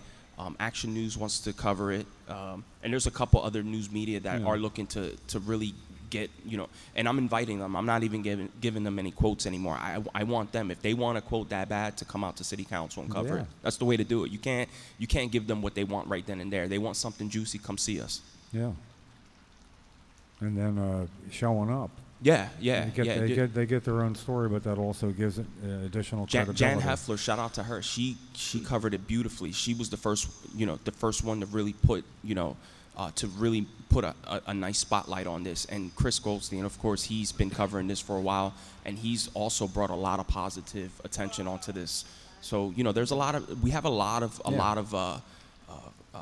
good influences, and we have some really good allies that are joining us in this movement. It's not just me and Chris; it's a bunch of other people. Yeah, well, and when it's happening at the city council level in other cities or towns, municipalities of any kind, when they don't need activists to march in, that's why it's just such two perfect places. I mean, Trenton, which is, of course, it's the state capital, but it's all reachable. You know, it's not a spread out huge metropolitan area, state capital. And Camden has its own reputation, but is at the moment, you know, enjoying a pretty good low murder count. Which is sort of the barometer for how things are going in Camden. What kind of Someone asked me yesterday, why is it that they're doing this in one of the most drug-ridden cities in the state, and not only the state but in the country? And I said, you have to understand that that's even more reason to do it. You know, like you've got all these other drugs going on. And listen, I'm not saying let's pick on this drug or that drug, but we have some deaths that being contributed by the opiate epidemic, and it's been going on in Camden for so much longer than it has in the suburbs. So this will allow them to concentrate on trying to reduce those deaths. Yeah, and oddly enough, more behind the scenes, that people would not be getting arrested for cannabis possession. They might more freely feel able to possess it, and those that have opiate prescriptions or pain, and they're understanding that too. Yeah, they might smoke some cannabis because they got to deal with injury or pain and things, and opiates and the constipation, and they do that. And they might not know about the synergistic effect, and they're going to need less opiates, but they would find out. So it's good on many levels. That's another thing that, you know, in the future, when everything is done and over with, legalization is good here in Jersey and stuff like that, I would like to help decriminalize all drugs, even hard drugs, because I think that we're wasting too much time on allowing the police, like we allowed the state police here in this state to control the medical marijuana program. We've allowed them for too long to control, you know, the drug problem that this country has. And what's happened is it's not a criminal justice issue. To me, it's a healthcare issue. You know, and we should allow healthcare professionals to be healthcare professionals. I wish I could remember where I heard about this last week, somebody adopting it, and I feel Colorado. Was it Colorado? They're working on decriminalization of all hard drugs there, which is great. I mean, it makes a lot of sense. One of the leaders of that movement is saying the same thing I've been saying. You know, he's from the inner city. He's been saying, look, why are we locking away people that are addicted to drugs for? Let's get them help. Let's get them in rehabs or whatever it is that's going to help these people, not throw them in jail and then have them come back out and then arrest them all over again. It's a waste of time and resources. Well, do you want to know what you want to know what's really interesting is looking back at the research in this opioid. I'm 3 weeks away from finishing my master's in nursing education. And Congratulations. I did history. Yeah. The first article published by E.A. Birch in the Lancet in like 1849 or something like that was on opioid addiction and opioid withdrawal, but they used cannabis. That's what they used, was cannabis, to be able to counter it and to be able to address the situation. So the science is way back there. I've got to go chase after Jack. I think that was also in the research that was done back in 1974 when, what's his name, Nixon, was in charge, and they did the research, and they were also saying, yeah, they were, yeah, Schaefer report. They were saying the same thing, you know, that it contributes to helping with fight cancer, and it also contributes to fighting opioid addiction back in the 70s. Yeah. And that wasn't the answer they expected from the No, Schaefer and so what they do, they Commission. threw out the whole research in the trash, and they classified it as like top secret. And thank God we had some good people that were like, no, we have to re-release this again so we can get this out to the public. And then the Francis Young, the DEA administrative law judge, called that arbitrary and capricious. Right. In saying that, you know, that was simply not done right, you know. It wasn't done right because it didn't work into their favor to try to enforce ridiculous laws all over again. So. Yeah, I know. It's why I'm hoping we do a little better with whoever may be our next Attorney General of the United States. That if it's not going to work out with Attorney General Sessions, his incredibly reefer madness portrayal of cannabis. It's a joke. It should be a member for the next Attorney General, who will have to be confirmed, I'm guessing. That should be part of the vetting process, taking Jeff Sessions' reefer madness view and saying, do you agree with the previous Attorney General once he becomes the previous Attorney General? Hey, Chris. Chris. So, isn't it nice having a microphone when you need to say something to somebody past the demarcation line? Get him on here so we can talk a little more. I got to get back to work myself. Oh, dude. All right, well, listen, Jason, it's the 12th of August. August 12th. And this is going to be I don't at expect any problems from the city permits getting this permit through, so let's approach it like it is. is and call off things if there was a problem, but it's going to be July 12th, Mill Hill Park. Amphitheater. And rather than have the food vendors, as we did at the last gathering there 2 years ago, to just have food, I think it's so important too what they're doing, because what they're raising a nice amount of awareness, and what'll happen is it'll bring more supporters into the cause, not only for helping, not only with decriminalization, but also with helping shape the legalization laws as well. So that's great. I think it's wonderful, and I can't wait till you guys come down to Camden to really do something like that too. We'll be here a little while. Yeah, come on by. Yeah, so talking about Camden, huh? Yeah, it should be interesting. I mean, York, Pennsylvania. I was just out there on Tuesday, and the York City Council voted to downgrade marijuana penalties, and they only have about 105 arrests a year in York. But the council was really pragmatic. I mean, they have a nice little bill, and what was cool, they originally wanted to have the first-time offense be like a $200 fine or $150, and they dropped first-time offense down to $100, and they also made it so that you can do community service in lieu of paying a fine. So you'd end up doing like 9 hours of community service or something like that. It's pretty sweet. Nice. So, you know, seeing York City Council do that shows you exactly what should be happening in Camden. It's weird that no city in New Jersey has done it yet. And when we started this in Camden, we got sort of like the common set of questions. Like the first one was, can a city in New Jersey do it? And yes, you can. They kept saying no. No, you can't. No, you can't. Well, yeah, you can. And it's funny because we had the same thing happen in Pennsylvania. I mean, starting in Philadelphia, I mean, once solicitors start looking at what they can do, sure, they can pass an ordinance to downgrade marijuana possession. It doesn't supersede any law. It just gives the police sort of an extra tool there in the community. And it's up to the police department to implement it. So they're not ordering the police department to do it. It's up to the police to do it. And largely the police enjoy doing it. You know, but again, the data that I can get in Pennsylvania is crazy detailed compared to what we get in New Jersey. Why is that?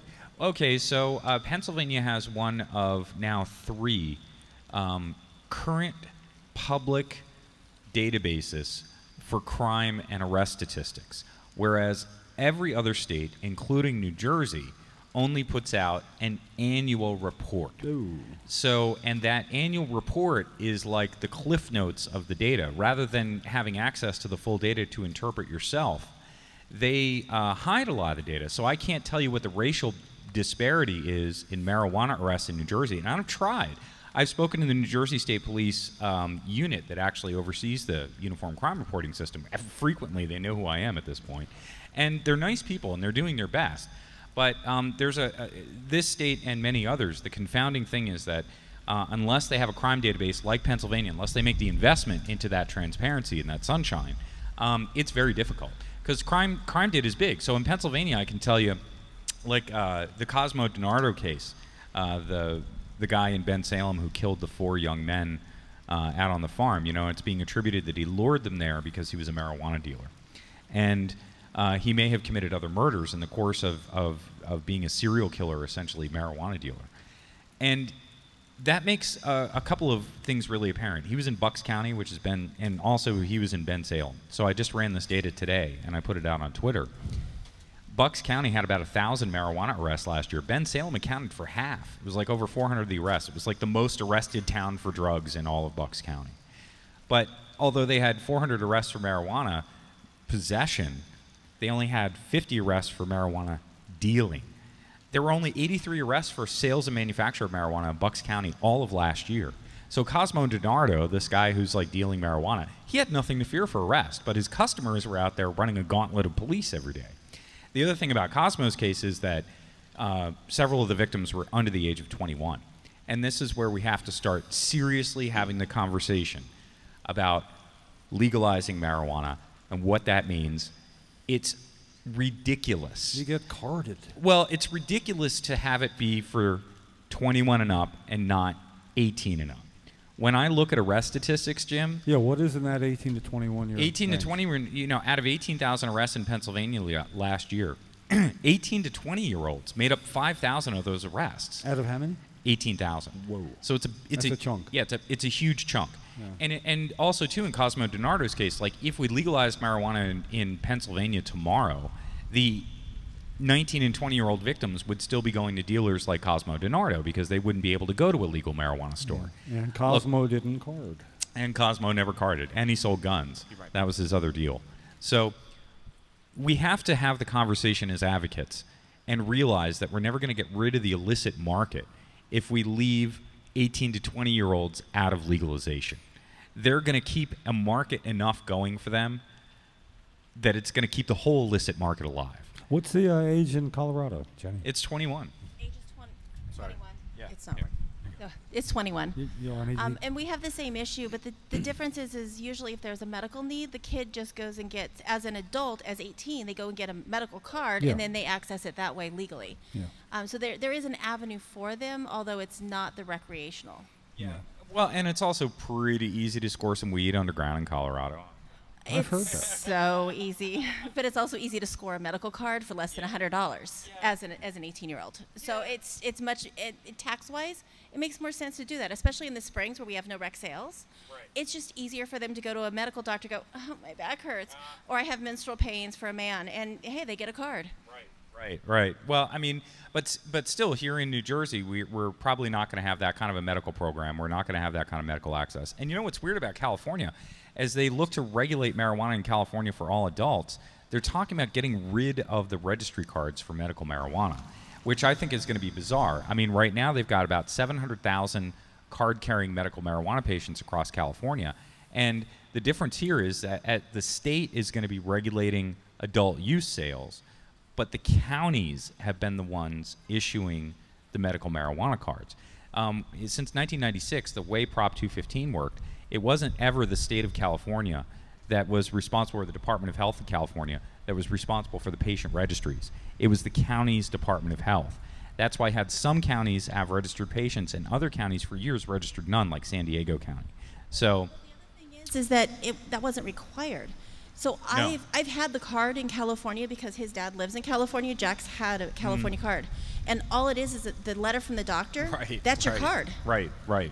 You don't have you don't to have have one. to register with the state or the county. No, but in the context of what patients have and why in one hand I see both sides. The registry argument is an interesting one. Like, should you have a medical registry or not? And or should you just be able to go to a medical dispensary without having a registration card? You know what I mean? You can go to a rec dispensary or a medical dispensary just if you decide, In Maine, they passed something called the Medical Marijuana Patient Privacy Protection Act. And that's because registered patients in Maine were getting kicked out of public housing and were losing jobs when they were registered on the registry, right? They thought it was giving them protection, but it was actually working against them in that way. So they made the registry there voluntary to avoid the problems. You know what I mean? So the question is, is California doing it right or wrong by eliminating the cards? I argue, like in a place like New Jersey, the card gives you a pass with the police. It helps you avoid so many of the problems that you encounter every day. You know what I mean? Sometimes. Right. Depends on the color of your skin. Only if you're white, yeah. So, and what township? What police force? If you're white in a nice town. But on the other hand, without any cards at all, I worry that patients don't have that level of protection. You know what I mean? Because the card also, it's not just with police. It's with like CPS. It's with all these places where you encounter an authority person who would challenge you over having marijuana. And that's your, hey, I'm a patient, leave me the fuck alone card. So without those, I feel like those 700,000 people, I feel that's why patients join a registry at all rather than be underground. Like, especially in like New Jersey or New York, these states that have really tough programs to get into. Patients join the program to get the card, not just to go to the dispensary, but because it gives a level of psychological relief. It gives a level of legal relief. Yeah. You know what I mean? Which has a value that you can't calculate. Yeah. Yeah. And then, it was no secret when I read the original statistics of how many patients, the first set we ever got, how much cannabis was sold from dispensaries and how many patients they served. Oh, yeah. And it worked out that each patient got 1.5 ounces that year. Yeah. So, but that was when it cost $540 Oh, even last plus year. Tax. Even last year, Jim. The New Jersey Department of Health puts out an annual report for the medicinal marijuana program that glowingly puts out the numbers of production in pounds. Like, X amount, 700 or 1,000 pounds of marijuana for all these patients. But I did a calculation based on that, and it looked like none of the dispensaries in New Jersey, which are vertical operations, they grow and sell, none of the dispensaries in New Jersey grew more than 3 ounces in the whole year, produced more than 3 ounces for every patient. So, New York has had an even worse side of things where they have like cannabis oil only law up there. Yeah. They registered 13,000 patients, and the New York Department of Health says that only 6,000 went to a dispensary twice in a year. So that's 14,000 people who got a card, like I said, for these legal protections. I mean, those 14,000 people... Well, if it shows up in your system, you have a card. Right, that too. But only 6,000 went to a dispensary twice in a year. It's even funnier that 6,000 went to a dispensary once and then never went back. You know what I mean? They saw what the prices were. They saw that the product sucked. You know what I mean? And this is nothing against the operators. It's in large ways due to the regulations within the law. Rather than and it was else. just here. I'm pretty sure my guess would be that patients that couldn't afford $540 plus tax and could get it for close to half that price somewhere else had a choice to make. They could afford 2 weeks medicine or 3 weeks, depending where they got it. So if they were going to get it at a dispensary, they were going to get way less relief than if they got it somewhere. But as one particular patient found out, you do have to make occasional purchases. When we first got into the program, we were paying over $500 an ounce. Wow. At Harbor, for my daughter, and we began getting 50% off, but then they decreased it to 40% off. Was that at Compassionate Sciences? Yeah, they're pretty good. Yeah, was that like an individual? It was just basis? for kids. Yeah, it was just for pediatrics, which make up like almost 0% of the MMJ patients here in the state of New Jersey. Yeah, and their needs are generally significantly different strains than the general public is coming in for, too. And sometimes they don't even have CBD flower at any of the dispensaries because it's not as in demand. Yeah. Well, that's also why it should be good that they should be allowed. There was a bill somewhere that included they could exchange their supplies between dispensaries, which right now, if I understand, if one had they it, exchange information amongst them to keep the prices at where they're all going to make money. Yeah, it's a cartel. I mean, and then it's like an OPEC cartel. It really is. It's a state-authorized cartel. Yeah. And then these guys, fix the prices essentially between them to make sure that nobody undercuts one another. Right. But here's Ricardo. He's working overtime, like cutting bones out of people's body to pay for medical marijuana at the dispensaries. Yeah. Meanwhile, we know a lot of patients For those that don't know, Ricardo, he works in a hospital setting. Yeah. So. Yeah, he does. It's not a figurative thing. I'm not talking about his spare time activities here either. This is his workaday job. It's just my regular job. Imagine what I do during my spare time. Yeah, that's right. That's right. Same thing, only illegal. Yep. Construction in a different way. Yeah. Ricardo's working overtime to pay for medical marijuana for his daughter. We know a lot of patients are.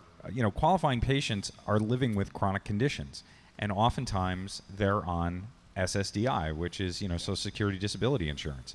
So the idea that these dispensaries, basically patients are out there cashing their SSDI checks and handing them over to these dispensaries is ridiculous to me.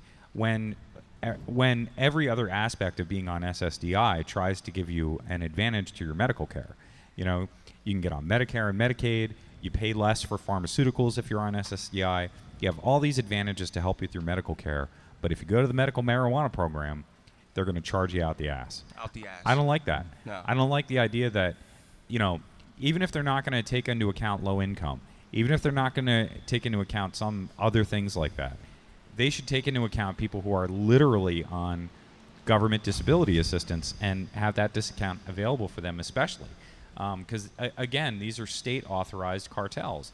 They're state-run businesses. The state has a responsibility to regulate this program for patients, not for the industry.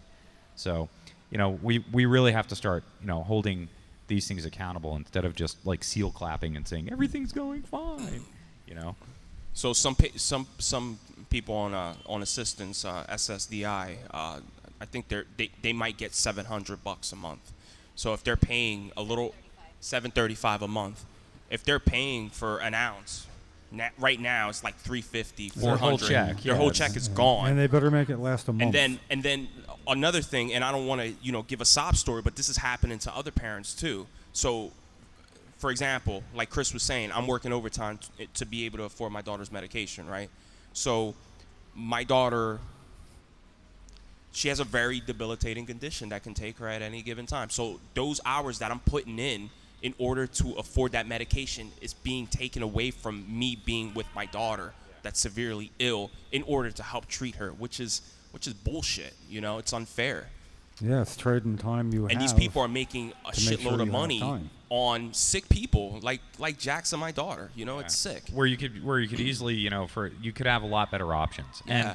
And again, I don't like the idea that as we're continuing forward with legalization, that the industry is locking in high prices, especially on the medical side of things.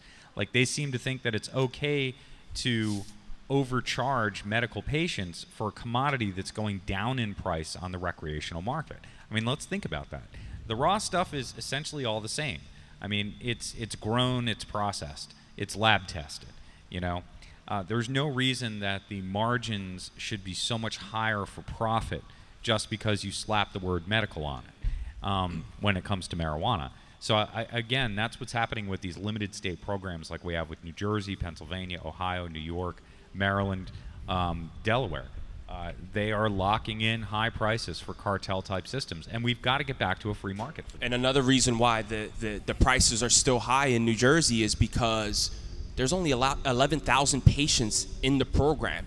Let's say 3/4 of them are going to the dispensary and buying cannabis there, right? Which I doubt. I think I'll say maybe half of them are because it's just too expensive. Yeah. So that also keeps the prices high because of supply and demand. Well, again, they're keeping it artificially high because by lowering the prices, more would come to the dispensaries. They're not operating a model that it's patient friendly.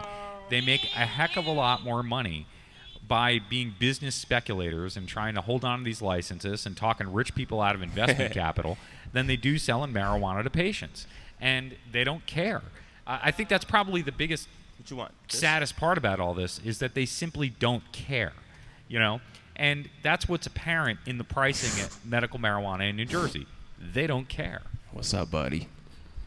Jackson's got his headphones on. Watch this, Jax. Now he can hear Jax. us. Now he can hear us. Jax. You're talking about the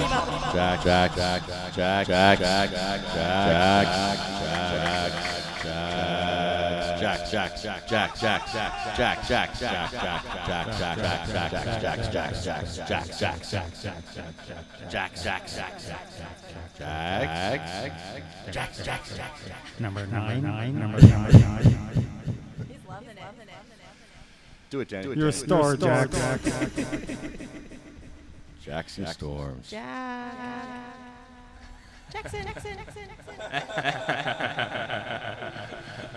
Boo, boo, boo, boo. Well, it's nice when we can Okay. That's nice. Say it, Jack. Oh, I think he likes it. I think he just took him on his first trip.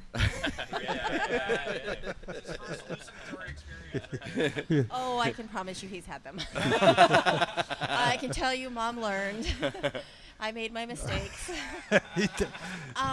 No, it's you were talking about the Cosmos thing, and Awesome, huh? Yeah. and I thought it was You gotta try this. thought it was really interesting because if you go back to the early Ashlinger's days, where he actually had a psychopathic, schizophrenic guy who committed murder, and they blamed it on weed. Do you remember that? I mean, do you see history repeating itself again? We need to not do that.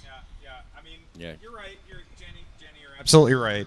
You know, and also too, it's like just the other day there was like another article out there about the freaking IQ drop, you know, and everything like that, which is all, again, that was like the original part of Anslinger's propaganda. What was that marijuana was going to affect your intelligence and your sexual performance. Those were the two things that they wanted to get at people, and it's powerful propaganda. They've used it for a lot of other things over the years. It scares people. Well, but I think it, you know, in today's era of watching yoga teachers get shot by police, I think people are more afraid of the police than they are of the lies about marijuana anymore. And the concept that more people are getting arrested for pot, young people, I mean, these are 18 and 20-year-olds are getting thrown into this meat grinder of the police state, you know, and they're getting thrown into this over marijuana. I see this in the statistics over and over again. And it makes it difficult because they're not going to be able to collect on any of the social services that they need to get themselves out of it. I mean, they're not going to go to college. They're not going to further their education. They're not going to be able to go by that box that says, have you ever been arrested before on an application form for employment?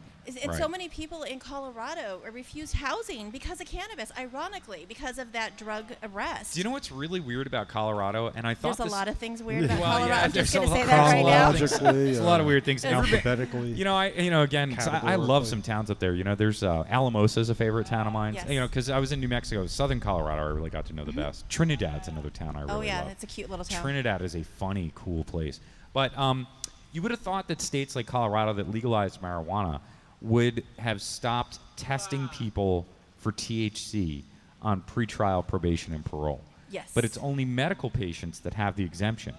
It's in some counties, not all counties. No. Not all places. Hickenlooper just signed a law 6 weeks ago that said that all medical patients have an exemption now. Okay, perfect. But not everybody else. So what we see, even in Colorado, even the recreational users, right? 25% of substance treatment admissions in Colorado are marijuana. Yeah. In Denver, 25% of substance abuse treatment admissions are marijuana. Not because there's a spate of cannabis dependence happening in Denver, but because they've legalized marijuana, and everybody who fails a THC test on pretrial probation and parole is forced into drug treatment. Well, it's another industry, just like the prisons. It's That's becoming the industry that is like, it's like the prison industrial complex has given up on marijuana, but the treatment industrial complex has taken over for them. Yeah. And it's a lot of the same lobbyists and politicians who are involved with that game. You know, like exactly like what we saw in New Jersey with Mary Pat Angelini and folks like that. Oh yeah. You know, and Prevention First, Monmouth County. Yeah. At the same time, an assemblywoman campaigning whenever she could against all things cannabis. You know, that's why, you know, I heard it was because we funneled $3 million in taxpayer dollars to Mary Pat Angelini and Prevention First. It's why we don't have an opiate crisis here in New Jersey. I heard that we didn't have a single overdose death for the last 10 years here in New Jersey. There is not a single person in treatment for opiates here in New Jersey, not a single person arrested or in jail. They prevented opiate crisis here, and they were amazing. Wow, All my it hero, cost, Mary Pat. All it cost was $3 million a year in our tax dollars, funneled right here from the State House into Mary Pat Angelini's pockets in Monmouth County. Not like we didn't come up and talking about it. They're still doing it, and you know, again, that's what's really scary about where things are going for legalization. Because even after we legalized marijuana, even under Scutari's bill, even under Michael Patrick Carroll's bill. Nobody's dealing with the fact that cannabis consumers are used like D batteries in the treatment industrial complex profit scheme. Oh, yeah. So, you know, we need to get ourselves out of this. The price of medical marijuana needs to come down. The price of recreational cannabis needs to come down. We're being overcharged. Martin Shkreli, Pharma Bro, he'd be jealous of the profit margins that people are charging for marijuana, truly. Because when it comes down to production costs, I just wrote an article about this. It comes down to production costs. I mean, it's pennies on the dollar for what they're getting in profit. I mean, the markup is more than 400%. The markup on hash oil is like, I don't know, in the scale of 1,500% from production to retail. That's massive. You know, this is something that they produce. They can produce a pound of hash oil for $700 or $1,000, and then retail it for $35,000 to $70,000 in products. That's massive. You have to understand, guys, that hash oil by the gram, dabs.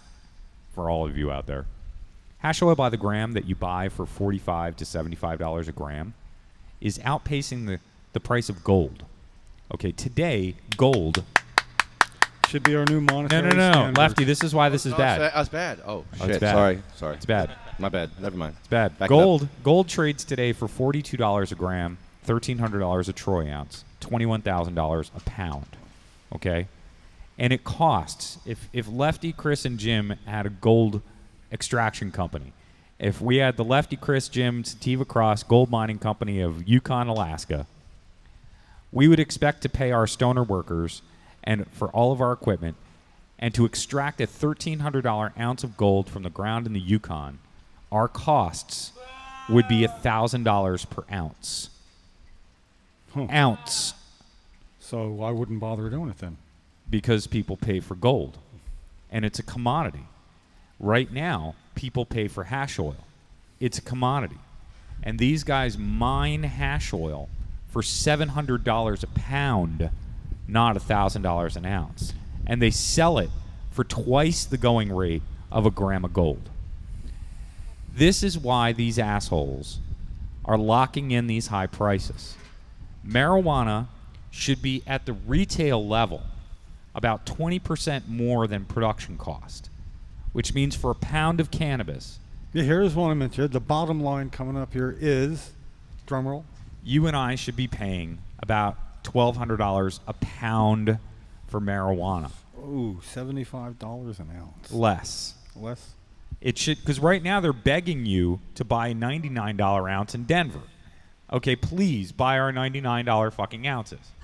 Boop. Oh, yeah, What's that, $60 Jenny? I can't a hear you. Oh, $60 an ounce? Oh, it's easy to get $60 an ounce. All you have to do is watch for the specials. You can easily find them. Retail, $60 an ounce. I think that's too high. I think that's still about 30% high for what the retail market should be. I think it should be about $50 an ounce, guys. That's what a fair, and that's with everybody still making tons of money along the way. That's what it was back in the 70s. That's what it should be. Well, they would leave other people with tons of money to spend on other stuff. Well, that too. I mean, consumers are getting bilked. Economic driver. Consumers are getting fucked on marijuana, and we have to. Medical consumers, most especially, are the ones who are really getting it. They're the ones who can afford it the least. Right, and again, all these cannabis industry folks who have formed up all these organizations with these fancy lawyers and suits and everything like that. They are all counting on the money from your pocket, Jenny. Your pocket, Ricky. Well, that's the reason why I didn't buy cannabis here in Jersey. I went to Colorado, and I ended up having to move to Colorado because it just was unsustainable here. What he needed. I could buy a month's worth for less than $1,000 that I could only get 2 ounces, which would only be 2 days here for him. Right.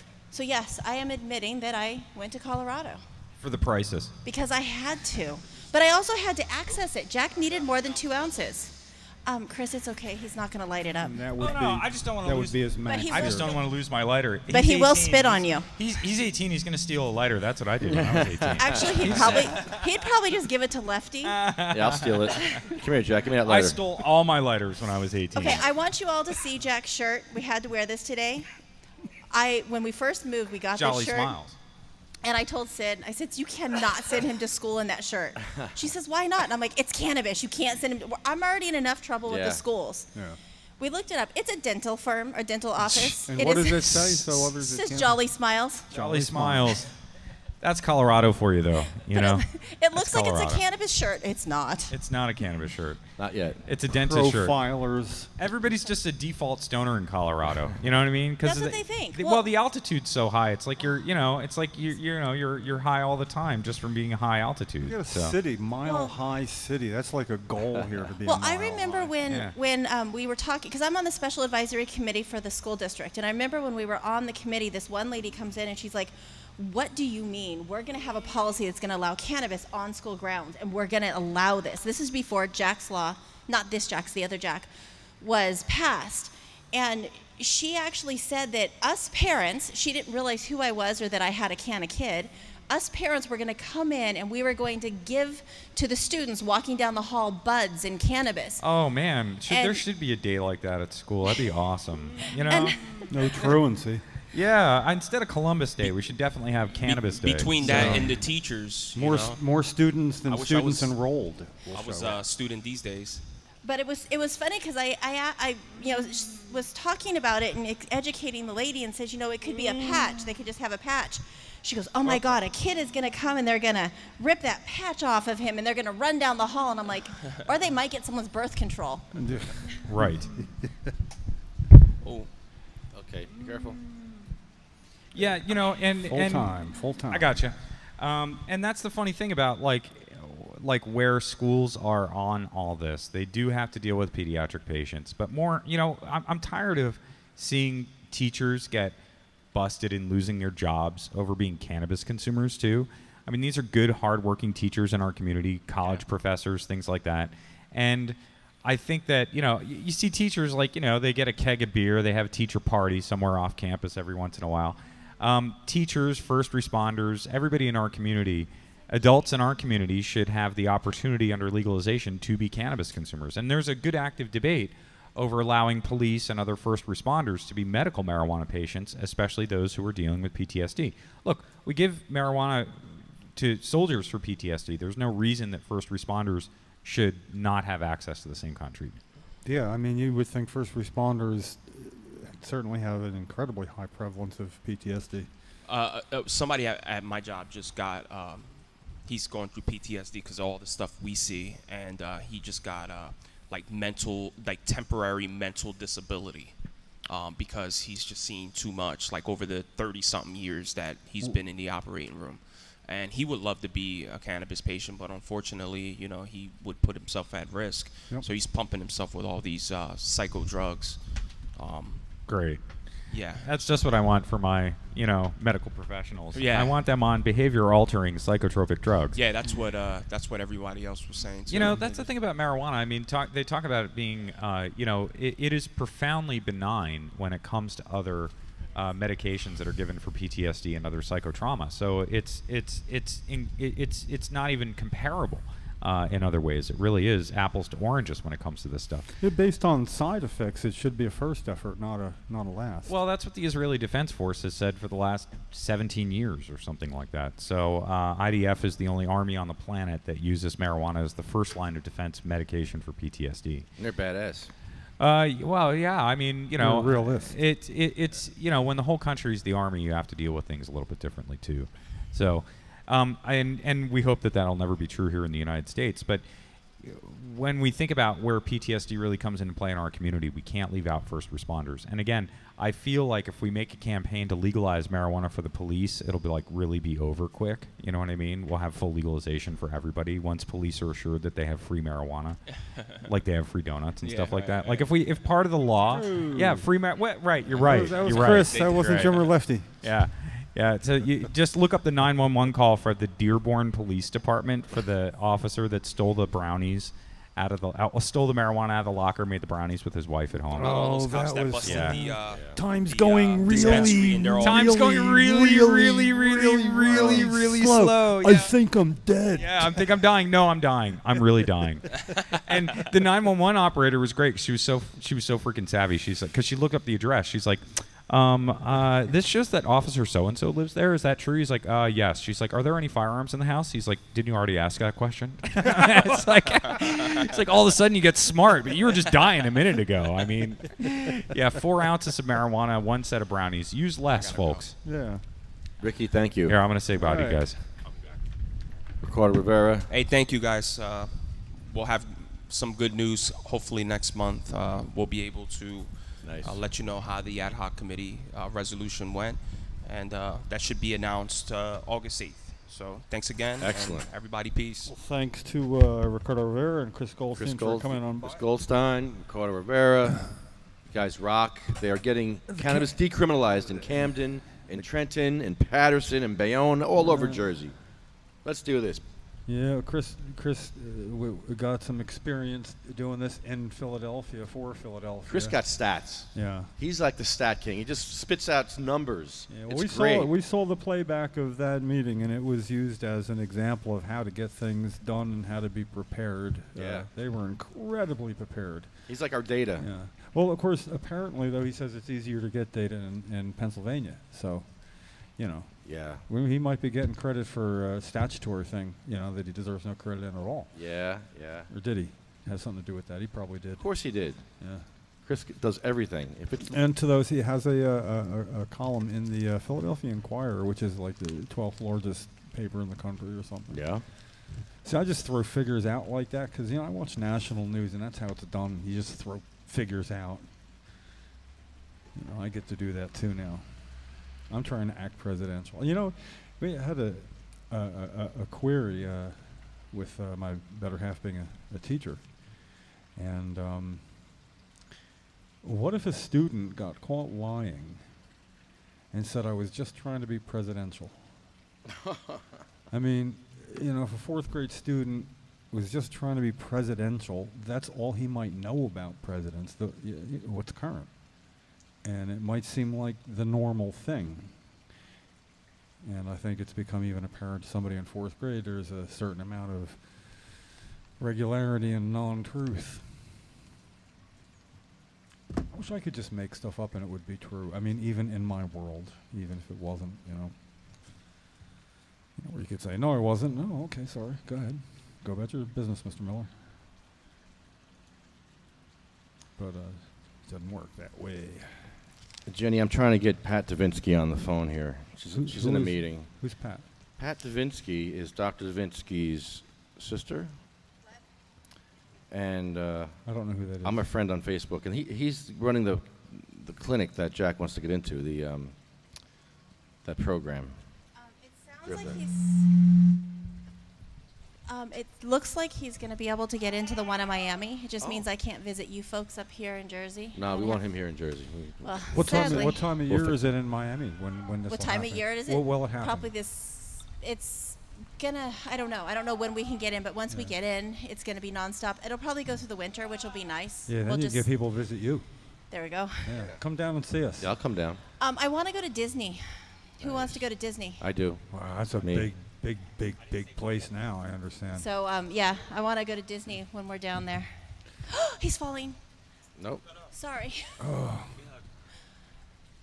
Well, I got to tell you, judging by the way he liked your sound effects, if he liked that, he's going to love Disney. Yeah. Oh, yeah, he'll love Disney. There'll be a whole lot of, what the hell is this big cartoon character doing? You don't see big cartoon characters around here. Well, you do, but that's down the end of the block. Oh, yeah, you can't have cannabis in Disney. Yeah, none. Medical, nothing. No. Suffer. You must suffer at Disney if you're a cannabis patient. And by the way, why is there a tampon here by my computer? There's a tampon here. What, did you Daniel Brady put that there. Daniel Brady put this here? Yes. Why? I don't know. I thought you two had an understanding that I didn't want to know smells anything about. funny. Are you serious? Dan Brady left this for me? Yeah. Are you kidding me? No, I'm not kidding you. Why would you let him leave a tampon anywhere near where? I thought maybe it was a new method. Oh, and, you know. My God! I thought Jenny was playing a joke on me. No, I mean perhaps it's a new. Oh wow! It's ew. Yeah, it's known to bypass certain parts of your system. It's green. I'm thinking it's a cannabis tampon, but it's not a cannatamp. It's not a cannatamp. It's just gross, man. Okay, well it is about cannabis, so I can't say much about. Yeah, stop with that. Here, you eat it. Yeah, stop with that. You play with it. I don't want it. You say that like it's a good thing. I feel dirty.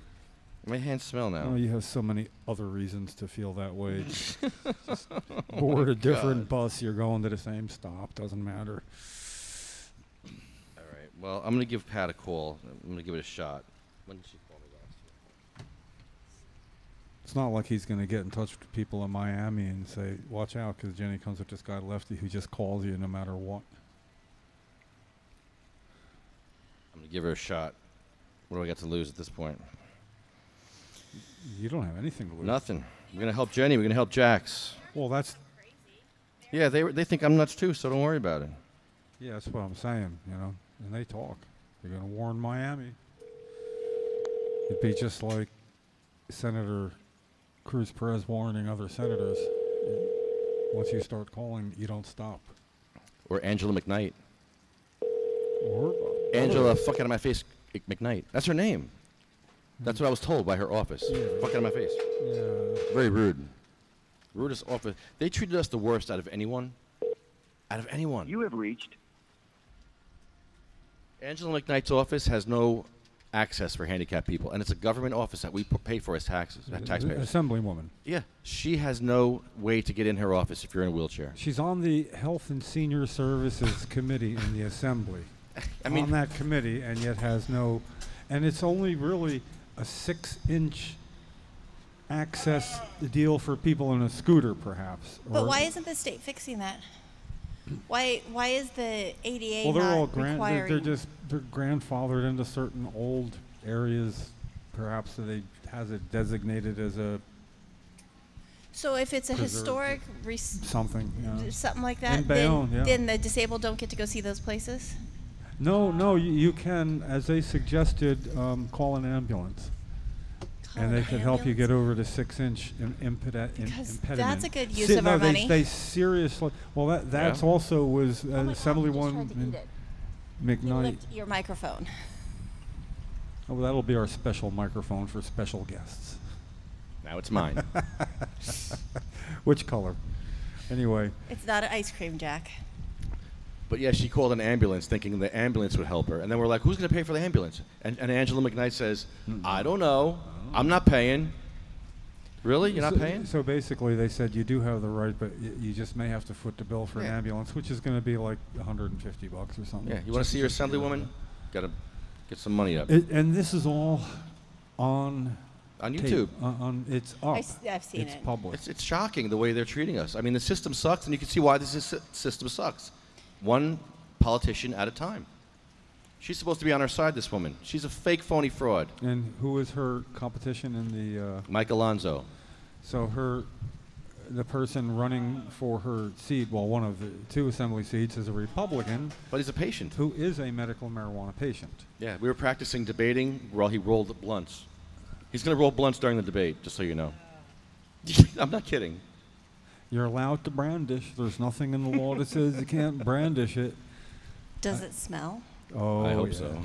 Well, you know, Stephen Kuspelich, when he went to Scott Waslick's court here, date in Sparta, that's an old, dank, old sort of with church pews and not good circulation. And Stephen opened up his legal container and obstinately slammed it down on the seat next to him, and I smelled it almost instantly. It was like a skunk. the bailiff, the judge, the attorneys, everybody turned around, and Stephen's just looking, and they made the correct assumption. It's probably legal. So brandish you may. You can ride down the road and go, look what I got, to the person next to you, you know. Well, Michael has MS, so during the debate, he's going to need to smoke at some point. So he's going to roll his blunts during the debate and then smoke them outside. Where's the debate going to be? Probably Jersey City. So he's going to take a medication break? Yeah, in Jersey City, where the cops are on our side. You know, it's kind of like he does have the ability, if he pulls that off, and it sounds like he could, to say, careful what you say about cannabis and what it does to you. Because if I come back after doing what you say is going to be a detriment, you certainly don't want me to make more sense than you then, do you? Yeah. So, you know, and then it'd be a good example. He's not going to come back like Tommy Chong.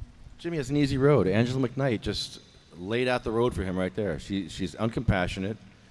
There's also, you know, it's just, she's stupid. Do you know what she does as her real occupation? Because there's almost no full-time assembly people. It's considered a part-time job. Oh, what does she do? Do you know?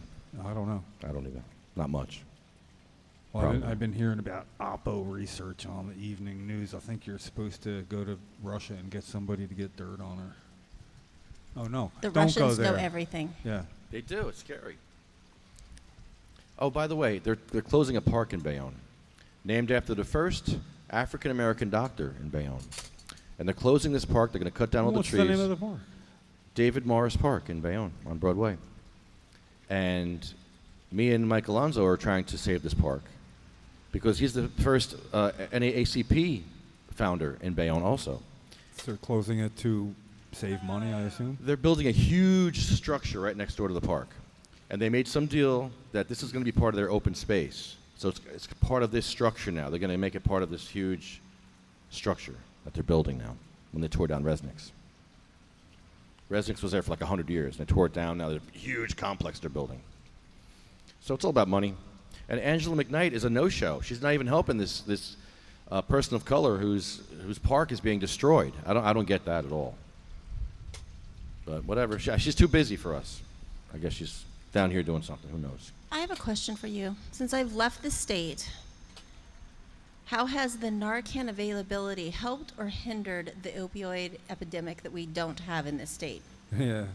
Okay, as we all know, the don't have is facetious because, you know, that's somebody taking credit for past initiatives. The Narcan, how is that affecting the epidemic? Is it being used? Is it Oh, going yeah. down? It's Is being it used. going down? Is the numbers actually higher because it's available and everybody's getting our Narcan? And multiple times, it's hard to separate somebody who's been revived 2 or 3 times. You know, in other words, there's a number of times it's been used. Is anyone following the statistics on that? It would be interesting to follow that. It's being viewed as positive. I know that there was a round of statistics in the last month. I'm not really getting the mental image of that, but it's being viewed positively, and they're crediting it with lives being saved, but Over and over and over the over same and guy. over before overdosing. So basically, if somebody was revived 3 times and not a 4th, you'd have 3 Narcan victories in 1 overdose death that could follow. So I believe sometimes it keeps a person coming back for more until Narcan isn't How available. is that helping the opioid epidemic? It's not. It's supposed to be getting people the help they need through once they've administered Narcan. It comes with information, and you learn about, you know, maybe reach newjersey.com. You get to go there now, and it's the people that need the services of New Jersey when they do have an addiction problem they want to deal with, or somebody in the family does. Find, as I'm calling Reach New Jersey and using the newly available government help, is more or less just directing you. It's a directory. I have a stat here. Since 2014, New Jersey emergency officials have deployed opioid overdose reversal drug, Narcan, more than 18,000 times. It's the clearest indicator I have about how many overdoses have occurred in New Jersey. There you go, 18,000 since 2014. Well, that's the indicator of those needed Narcan, what's the indicator of opioid use? I mean, what is that? That's not an indicator. One's not another. There's going to be no cause and effect attributable no matter what you look at downstream from that. The figures aren't exact. In severe cases, Narcan is deployed multiple times per patient, and the data does not include information from hospitals, but it shows that emergency officials are responding to a constant flood of patients who are suspected to be overdosing. Yeah. Number one health concern, nationally and Cannabis would work so well. This is why we're trying to narrow down our focus this year to, okay, this is life. You know, the coalition shirt and banner that says "'cause deserve to suffer needlessly" should include "no one deserves to die when help's available." Last year, there were at least 128,000 people addicted to heroin or prescription opioids in New Jersey, which have claimed the lives of at least 5 people in the last decade. And then there's also data, 31,000 people have sought treatment for heroin. Yes, sought treatment like in court-mandated sought treatment, or you either go to, for 6 months or go to a treatment program. Those are all in there, so those statistics are even more useless in my mind. Well, it's interesting. Those addiction statistics do not include the medically addicted. This is true. Jack was medically addicted to benzos and throwing his head through windows. I mean, I could never before let Jack walk around. Yes, you heard that right. Throwing his head through. His head through a window? Oh, many times. Many times. He's TVs. If you block the window, he would then aim as soon as you see the evil giggle he gives when he sees them looking away. It's the same. Multiple people to redirect and keep him safe. That's why he needed his cannabis. He was legally addicted. Benzos and barbiturates. I remember when he was shaking like really bad. Yeah, he's no longer legally addicted to anything. I mean, the drugs, yes, he is cannabis. The drugs and the pharmas I've chosen are ago when all this started. You know, when his first seizure started, the first drug they gave him was Fentanyl. 4 months old. It's interesting because none of those statistics talk about the pissed at them, they cut them off from it. Now you're just an addict. You're not medically addicted. You're just an addict and you're abusing prescriptions that the doctors got you hooked on. So you're safe if you're under a doctor's care. You're not a stat. Once you leave that's what it sounds. Yeah, that's what it seems like. It. Same addiction, but a different classification. If you have money to pay for a doctor, you're out of those statistics. Right, and your dealer is the pharmacist. Right. Oh, wow. I like my pharmacist. Wow. I used to like my doctor. What's your doctor doing? Well, my doctor got me on all these pills. He gave me 90 milligrams of Roxy every 3 hours. That's before the cannabis. That's crazy. I thought you were talking about the current doctor. My current doctor's great. That's what I thought. But my old doctor was a drug pusher. They all are. And I didn't even know what he was doing to me. I'm like, oh, okay, I'm just taking what he told me to take. I had no idea. I trusted him. Yeah. I trusted him as a mom. It wasn't until I went to nursing school that I found out even what type of epilepsy Jack had. Now I know. Now I can better treat him, and that's where I met the parents that are using cannabis and became informed. Yep. All right, I met you because of nursing school. We'll call Honeyb Thomas. Are you friends with Honeyb on the on the internet? I have no idea, but I did. Okay. I was at your lair, whatever it's called. The bunker? The bunker. Did you meet? Okay. The lair. She was on the phone that one day. Okay, she's from Oregon, and her son had seizures. Please don't fall in. And her son actually died from a drop seizure. Oh. He was like 26, and he was like a healthy, normal kid. Like he was, going to school, whatever. He was all right, and then he's looking. I know. Yeah, that he's look. got that look. He's planning something. He's going to circle around. I am literally tied up in these cords right now. I know. I see that. The dog, you, Jack. It's crazy over there. Oh my God. It's just a big tangle. That's all right. You'll be all right. He's going on the ramp. Yeah. All right, there he goes. He's ramping it up towards the. He likes that route. He took that route towards before. The thing there. Yeah. His ball is, I don't know where it is. Hello? Honeyb Thomas, you're on the air. Hello, sir. Hi, guys. Good morning. Good morning. Good morning. Are you up yet? I'm at work already. I thought we were going to catch you in a wake and bake moment there, but okay. today. I'm actually awake and alert. Well, we had a special guest today. Jackson Storms is here with us. He's over playing with the ball now with Jenny. I saw that. What a huge difference from the last time he was here. Right? Big time. How exciting. Yeah. And he's got a dog? Yeah. Wow. Yeah. Service dog. He's got a dog and an attitude. He's got a 18-year-old guy attitude. Yeah.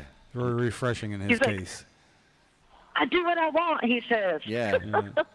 That's great. Yeah, That's so exciting. I'm pretty sure I've seen the hand signs repeatedly for that's bullshit. No, I mean about things we were saying, and he would react, and I'm pretty sure that's what he meant, at least. Right. So he's so mobile. Like last time, he was having a hard time sitting there, and Yes. He's getting around. Yeah, he's all over the place today. It's great. cannabis saves lives. Woohoo! That's so exciting. Well, he wore his first set of headphones today, and Lefty sent him on some sort of audio trip. Yeah. With distortion and laying, multiple distortions from anybody speaking. And yeah, we freaked him out. Yeah. I think that's. I keep on seeing him grabbing for the mic or grabbing for the headphones. He wants to participate. You want headphones, Jack? Jax want some headphones? I don't know about after last time. Yeah, let's see if he likes it. Maybe he likes it again. Are you gonna? I saw him grabbing for them earlier. Here, watch this. Let's try it again. Going to send My turn. My turn. Jack.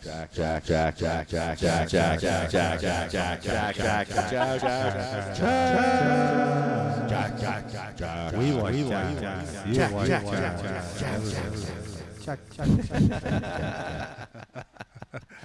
He's a good sport. He's smiling. It got to me. That's great. Yeah. Yeah, I feel like I'm tripping now. It's kind of creeping me out. Jack. That's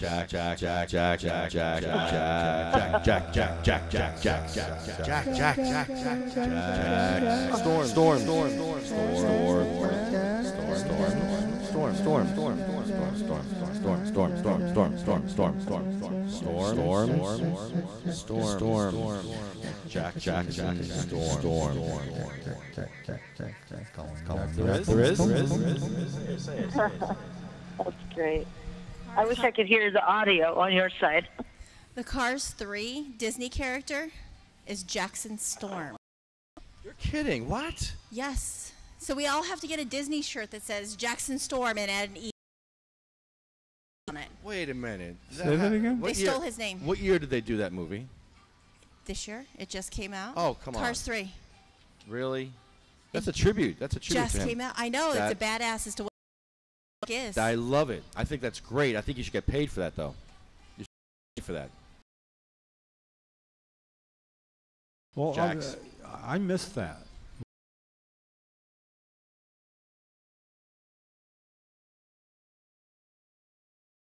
There's a movie out this year, and one of the cars is named Cars 3. It's a Disney movie. Cars, where it had Lightning McQueen and I can't remember the other guys. They're cars. Yeah. They're animated cars. McQueen, one of them. McQueen is yeah, one of well, them. Yes. I mean, come on, Bullet. That was the queen of all Cars time.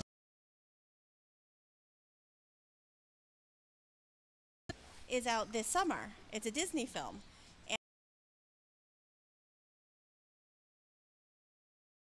And the new character is Jackson Storm. No way. Yeah, that's so cool, man. That's pretty cool. I love it.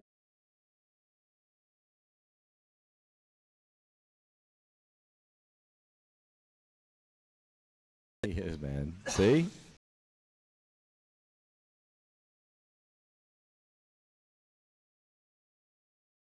So when we went to the Disney, because the Cars came and toured in Littleton, so we actually went.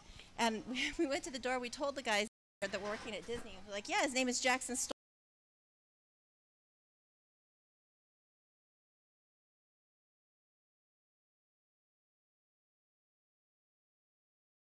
Jackson Storms. Oh, everybody thinks they are around Halloween. I've got an ID. It says Jackson Storms. Yeah, all you kids want to be Jackson Storms now. We know, lady, we know.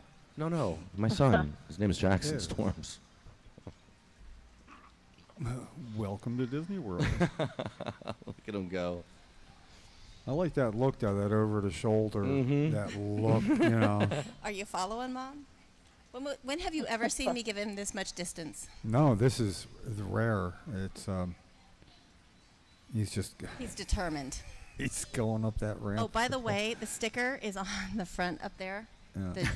The sticker you put on Jack's back. Yeah. It's on the, as you walk in, it's on the ground. Run New Jersey? Oh, no, Dirty Bong Water.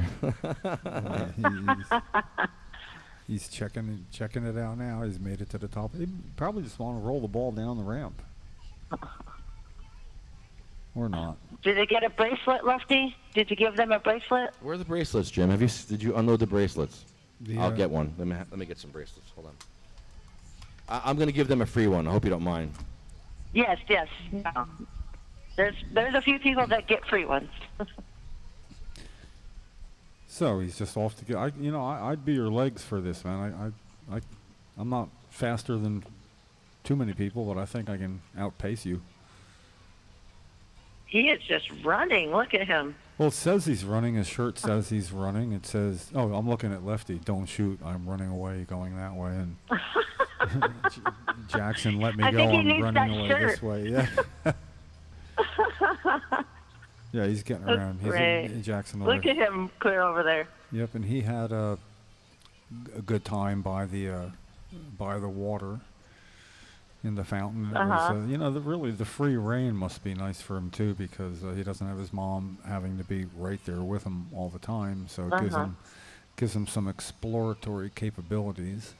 Seems like an exceptional companion dog, medical alert dog. So I wonder. How long have they had that dog? This is new, but I haven't seen him in a while, so I don't know how new.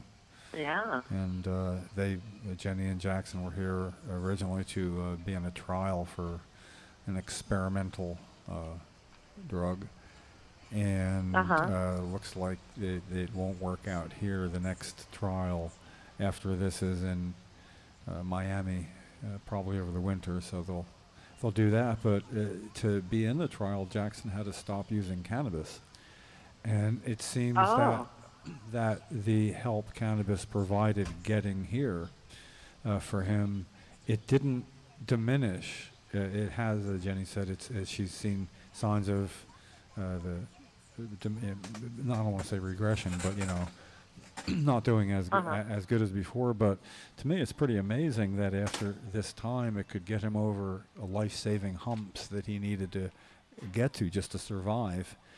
And the difference is astounding. And you have to know the level that we're starting at, comparing Jackson to his baseline, if it were a graph, and it's just better than that. And this is something that a therapist can't do.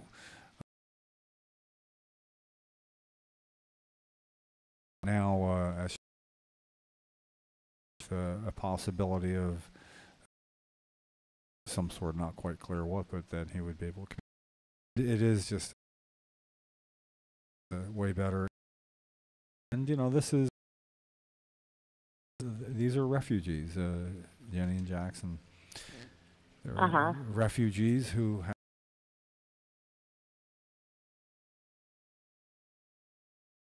Colorado to keep someone alive,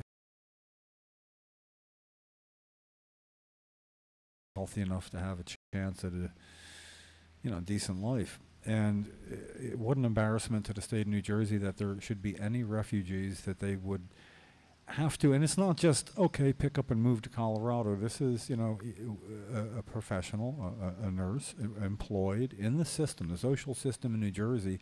And I'm sure you have some idea what it might be like to have to change all of that to go from one state to a whole different state, whole different set of way of acquiring certain services. And that's not an easy undertaking, so there must be a fairly important reason for them to go, as it was for so many others. And God, there's got to be, not just refugees from New Jersey, but lots of other states. When Colorado became the go-to place for getting Rick Simpson oil and other oils, and just pretty much the whatever it helps that individual, mostly Dravet childhood epilepsy patients. Yeah. But refugees, they're leaving the state to save lives. That's that makes it worth coming out here. I don't know, they call it speaking truth to power, but I see it more keeping an eye on things, let them know they're being watched. In a manner that takes a little more effort than simply making a phone call. No, I'm chaining wheelchairs to people's offices. Really? Jim, what would you have done? Now, you push Cheryl around in a bed. What would you have done if you went to Angela McKnight's office? It was a reclining wheelchair. Okay. When it reclined, it looked like a bed, though. I have it done up like a bed. What would you do if you went to Angela McKnight's office? Her being on the Health and Senior Services Committee. Yeah. And let's say you've been through Bayonne, you saw the problems, and you said, I'm going to go get some help from my assemblywoman. You go up there and you see a step, and you went through what we went through with Cheryl. What would you say to her? Well, it wouldn't be totally comparable because I'd be carrying her in anyway, and I got a. You would bother me a sign blown in the breeze. You would leave that wheelchair out in the street of Jersey City? That's no, I would carry her down the sidewalk from the car. I'd pick her up and carry her. Oh, gotcha. No, there's no parking in Jersey City, so you're going to walk 5 blocks with Cheryl on your back? No, I walked up 3 flights of stairs with her in Texas. I know you to see did. my brother. I know you did. But this is what your reality is in Jersey City at Angela McKnight's office. No, I think actually, realistically, in that, I mean, I would have no trouble getting a wheelchair over that myself because I, tilt and I can get up something a foot or more high. Coming down's a lot harder. I go down backwards, but everybody's not able to do that. And in the case of somebody in an electric wheelchair or a scooter, that doesn't work. No. So somebody who has mobility to the point where they have autonomy, they get to go somewhere. I tried to get Cheryl got an electric wheelchair at one point when she was doing better, and it was about 600 paces from our house to a food store, to a Grand Union food store, and I wanted her to be able to go by herself. It was a goal back in '86 or '7 or something like that. So I gave her checked her out in an electric wheelchair, and we're going down the road, and she hit a stone, and it caused it to lurch to the side, which caused her to have a spasm and pull her hand that way, which turned the wheelchair into the sidewalk. So it was sort of like, during that trial run, it turned out to be. Oh man! Hold on a second, see now. I got to fix that sign. He wants. Oh yeah, we can fix that sign for you. Hold on, he's gonna fix the sign. Yeah, he wants to take a good picture of that sign. That's a PTSD one, right? Yeah, PTSD is a big issue in New Jersey, and I'd rather see people with PTSD on cannabis than on opiates and alcohol.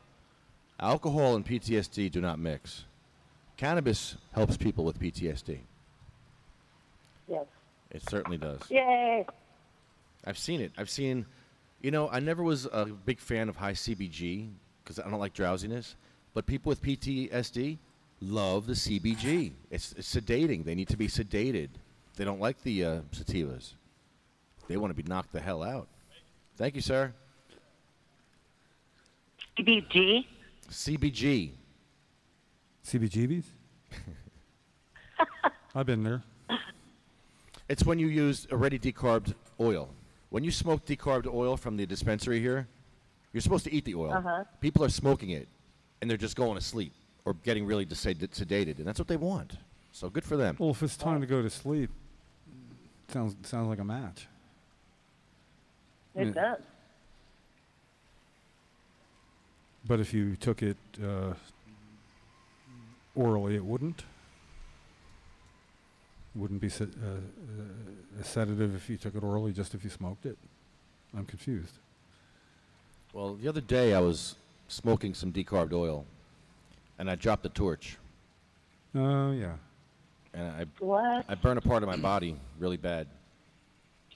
Dropped the torch used for, what, dabs? Yeah, I was dabbing naked, and I dropped the torch in my crotch. Well, you know, first of all, mental imaging opportunity first. You know, I'd appreciate it.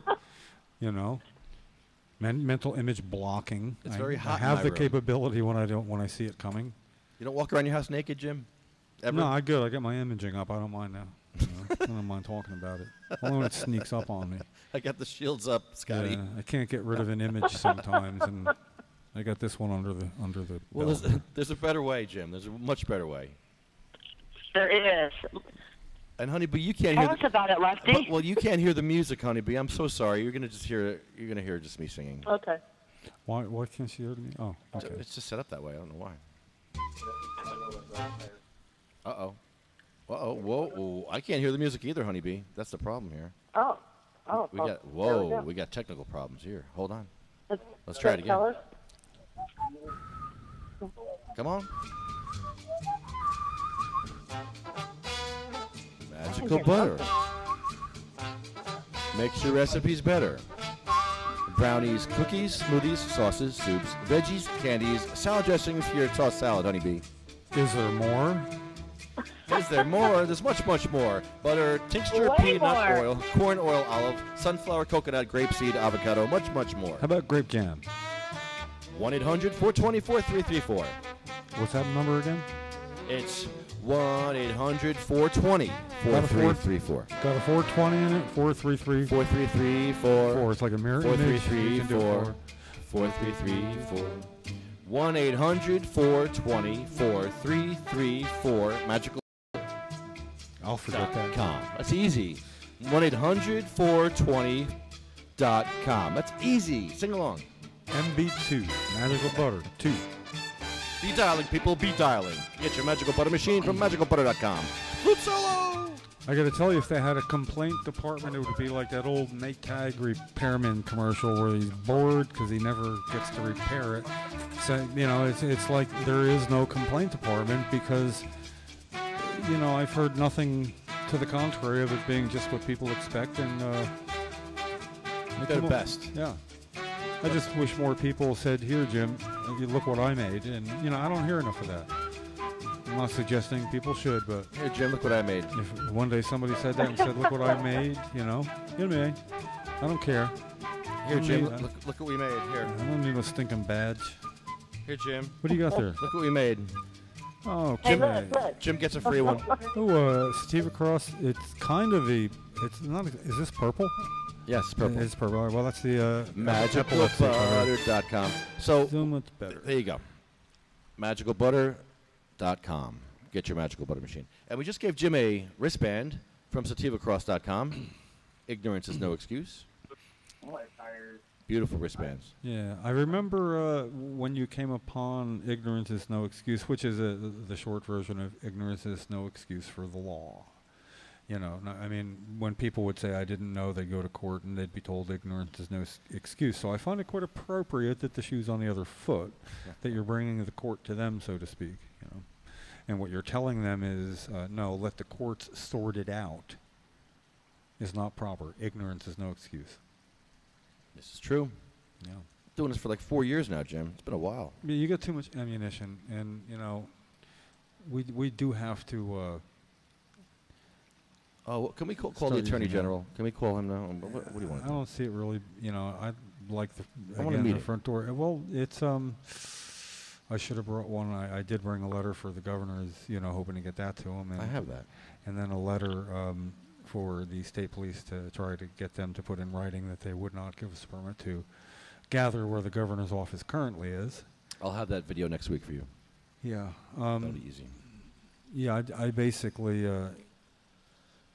think that the Attorney General simply needs to be put on notice in a documentable way, which a paper trail always helps. Yes.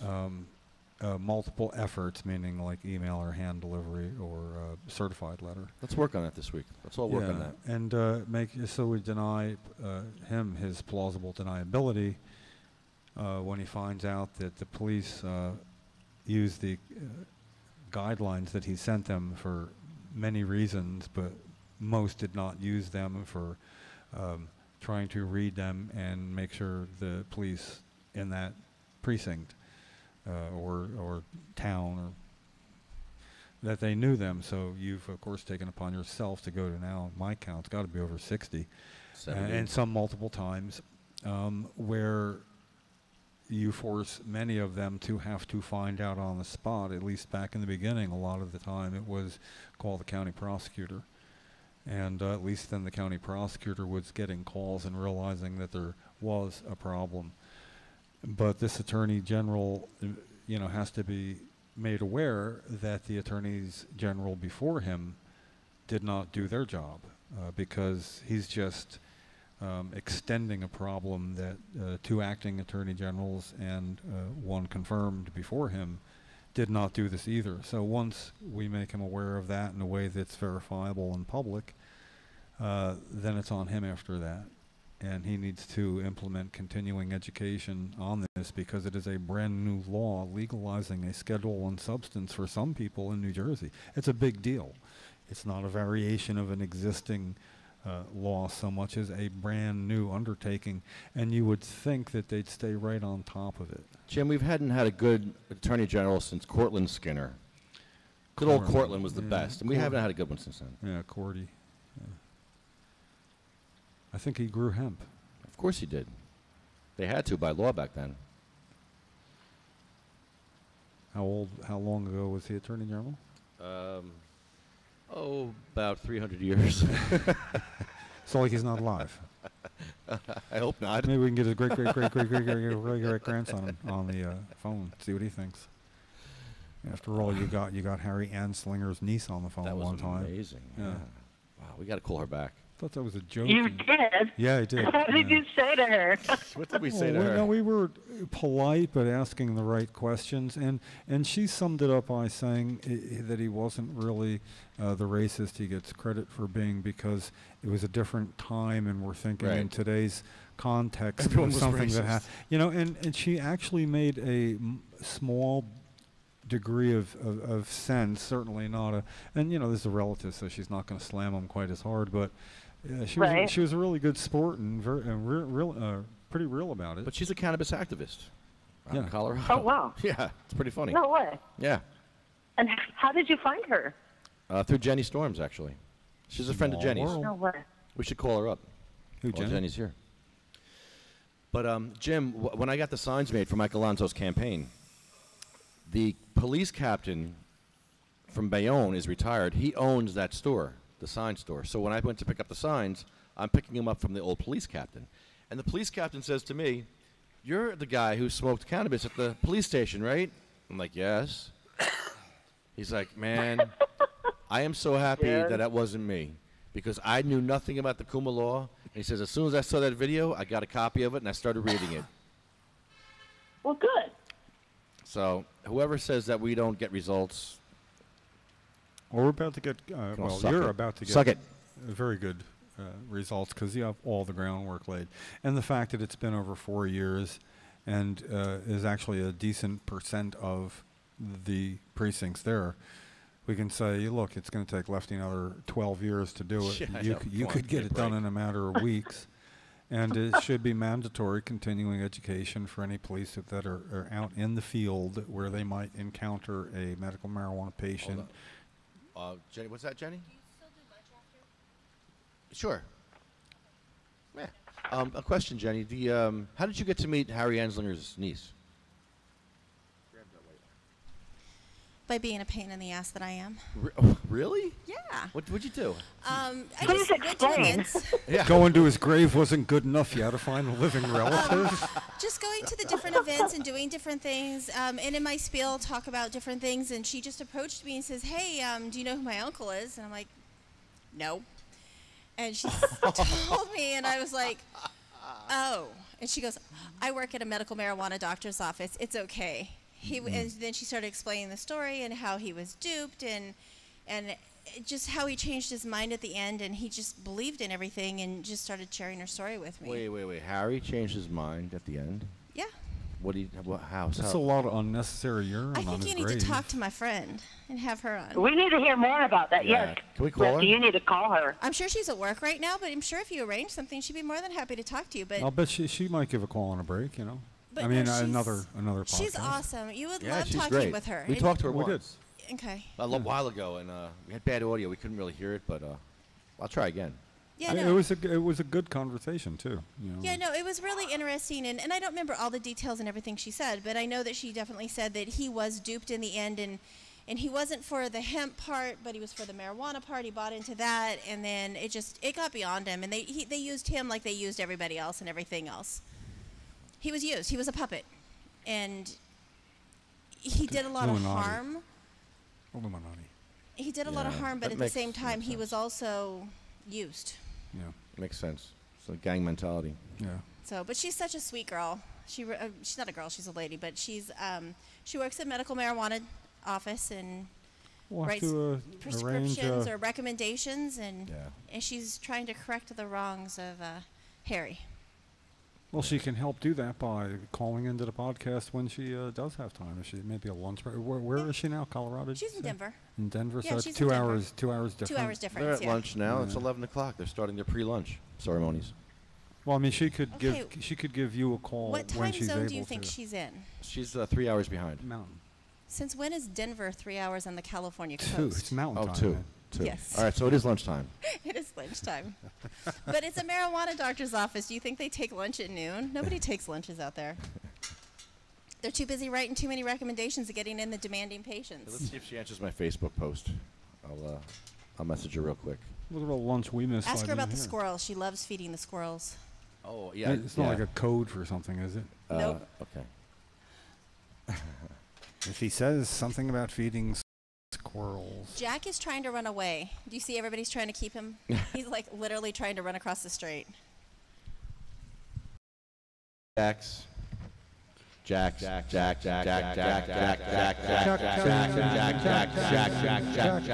Storm. Jackson Storm. Oh yeah. He's in the sun right now. Yeah. Yeah. We should. Yeah. He doesn't realize how hot it is. It's really hot. Yeah. All right. I am friends with her. I'm going to send her a message, and if she answers, We got 2:10 on the clock, so she's gonna have to do it pretty soon. well, if she's there, we'll talk to her. If not, all right. But on the other hand, I'm here with Jenny. Can you talk for a minute? question mark. Question mark. I didn't think of that. Okay. Sent. Let's see if she replies. While she's... We could give Yeah. Give credit. her a bracelet before she leaves. Yeah, Okay. We give credit where credit's due that we do every day at the end of the podcast. Get that, buy that. We don't have to sign off after. Yeah, Dan, I don't want this tampon. Thank you. Anyway. Appreciate it. What is that? Well, tell me on the mic. What'd you say? It was frozen. What is It was- that? I made it cold. You froze a tampon. I knew it was going to be hot today, and maybe people would need to put it to proper use. What? Are you... Cannabis. Why is it green?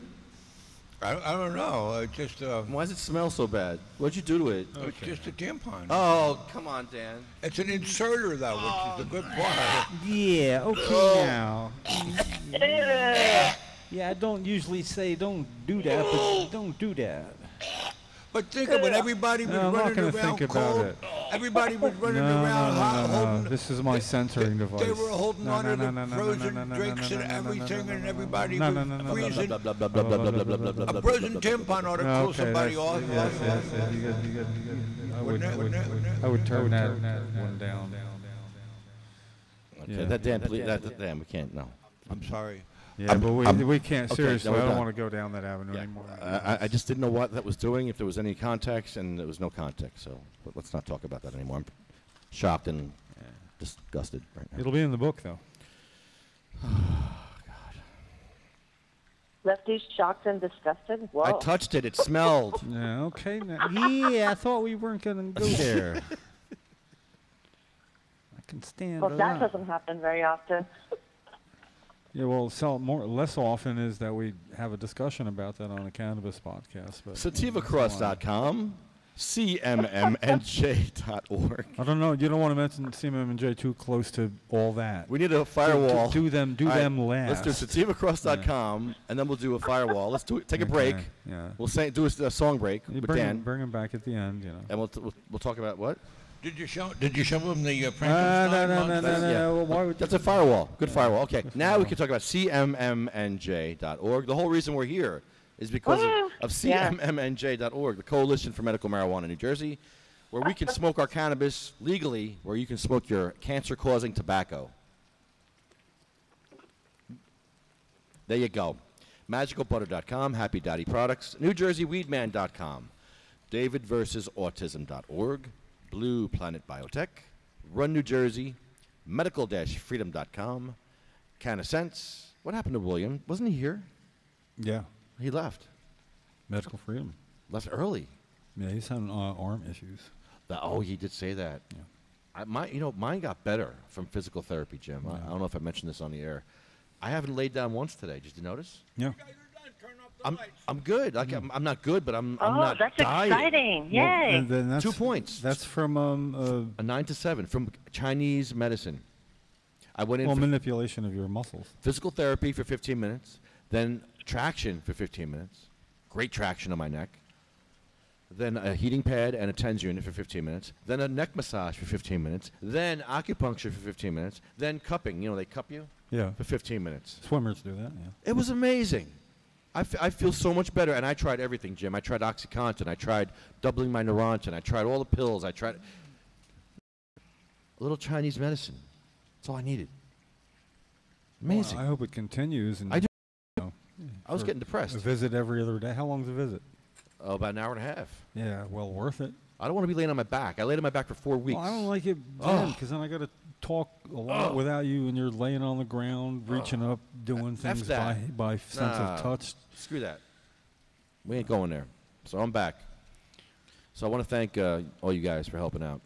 New Jersey Grannies for Grass, CannaSense, Tuffy's Fight, Legalized for Lorelei, JacksonStorms.com, JacksonStorms.com. Jacks. Hey, Storms.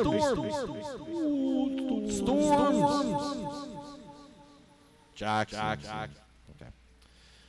Legalized for Lorelei, prayers for Sarah, prayers for Pete.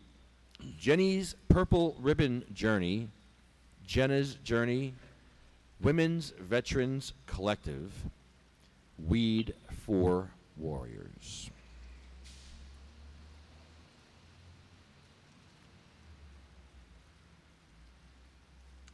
I'm adding my grandma to this list. Do you guys mind? No. Wow. No. I gave my grandma cannabis at the end of her life. She didn't know it. Well, probably a lot of your traits that we find so useful are her fault too. So, I went there with a volcano bag, and she was in pain. My grandmother never was in pain in her life, or she never showed it. She was like stoic throughout anything that ever happened to her, but she was never really in pain. At the very end, I saw that she was suffering in pain, and I didn't want her to suffer. I knew cannabis would help her, so I brought a bag of volcano full of cannabis to her, and I said, "Grandma, we're going to test your breathing today." And she'd be like, "Okay," and I'm testing her breathing, and she did take the whole bag in. And after the second day, I think she realized that when she breathes from this bag, it makes you really feel really good, because eventually, after a few times, she would start asking for the bag. You dosed your grandma. Yeah, and she started asking for it after a while. She did. She was asking for it. She liked the bag. She always wanted to test her breathing after that. I didn't know that. She liked it. So Grandma got stoned. That's great. Yeah, at the end there. She got relief. She she actually She had a little respite. So I'm going to add my grandma to this list, which her name's Hattie. Hattie Cushing. Yeah, a few people. What's her name? A few stragglers here and there we're going to add. What's her name? Hattie Koshel. That's such a cool older name, Hattie. Hattie. Nobody names their kids Hattie. No, anymore. Harriet. Harriet was a full name, Harriet. Yeah, right. Hattie. But the nickname Hattie. Yeah, that's what we called her. I like that. Yeah. So we already had a story about Cheryl Miller today. Always a story with Cheryl, Jim. It's just amazing the stories you have with Cheryl. Good stuff, man. Too many. Most of them are too long. You know, not a lot of quick lightning hits. You know, I guess if I were going to leave you with one, it was a way she found to be very effective, and I did as well when we came to the Governor Whitman's town hall style meeting some years ago, and they asked for people to come, and you could meet members of her cabinet. Her entire cabinet was there at Toms River High School. Really? What members? Well, George D. Ferdinando was the assistant commissioner of health at the time. I forget who was commissioner, so we went to see him. All the commissioners of all the departments? Cabinet, yeah, the state cabinet level. We're all there, so you could then go into a classroom. And at the time, that's great. West Nile virus was just going on, you know, mosquito-borne disease. So we filed in with about 20 people into a classroom. There's George D. Ferdinando and whoever the commissioner of health was at the time. And I'll remember it. And they said, well, first of all, is there anybody here that's not here for West Nile virus concerns? And, of course, I raised my hand. Cheryl couldn't raise hers. And anyway, my point was how disarming it is to start out by saying that I would appreciate going first, because it's not like Cheryl put on a dirty blouse to wear, but we didn't have any marijuana, and she vomited during the ride, which wouldn't have happened. And we thought it was much too important to clean up, so please excuse us. Now, obviously... Wait, you said that? Yeah. So basically, that got everybody like... okay, whatever you just thought and felt then, that got the entire room, plus the commissioner and assistant commissioner of health. Basically, I bitch slapped them going in with that because we developed almost like, not a comedy routine, a improv thing that you've done before, right. and you take the worst things that happen and use them as ammunition. So that would be the short story, that sometimes something happening that normally would be considered adverse, you can find a way to use as a weapon, oddly enough. Kind of like the wheelchair that I chained in front of Angela McKnight's office. Where'd you chain it? Right outside her office, to a tree. To a tree? Yeah. It's written on there, Angela McKnight hates the handicapped. Vote for Mike Alonzo. Right, every day she's going to see that wheelchair. Does Mike Alonzo ever say about things that you just take off? I mean, he seems like the kind of guy to say, "Go get him, Lefty." You know, we're on the same page, which is scary. We bounce off each other. See, the odd part is, and I didn't actually check out last year's voting in that district, but it sounded like it's not a heavily done at the ballot box in that district compared to some others, and that she could be within reach. Yeah, maybe. You know, and the fact that he's a Republican who is acting against core Republican principles. The system. Yeah, the system. You know, the whole system. He's doing what Trump did. He's going to come in and just bitch slap the whole system. Yeah. Well, at least I hope he does it with a consistency that we're not seeing at the federal level. Well, yeah. He's a genuine guy. I mean, he's a good guy. Yeah. And he wants to bitch slap the system. Yeah. I like that. Yeah, and then I'll turn around the next day and say, no, I don't. I never said that. Not what I meant. Well, when they start paying him money, somebody told me. Then we get paid, and then things change. Then we become part of the system.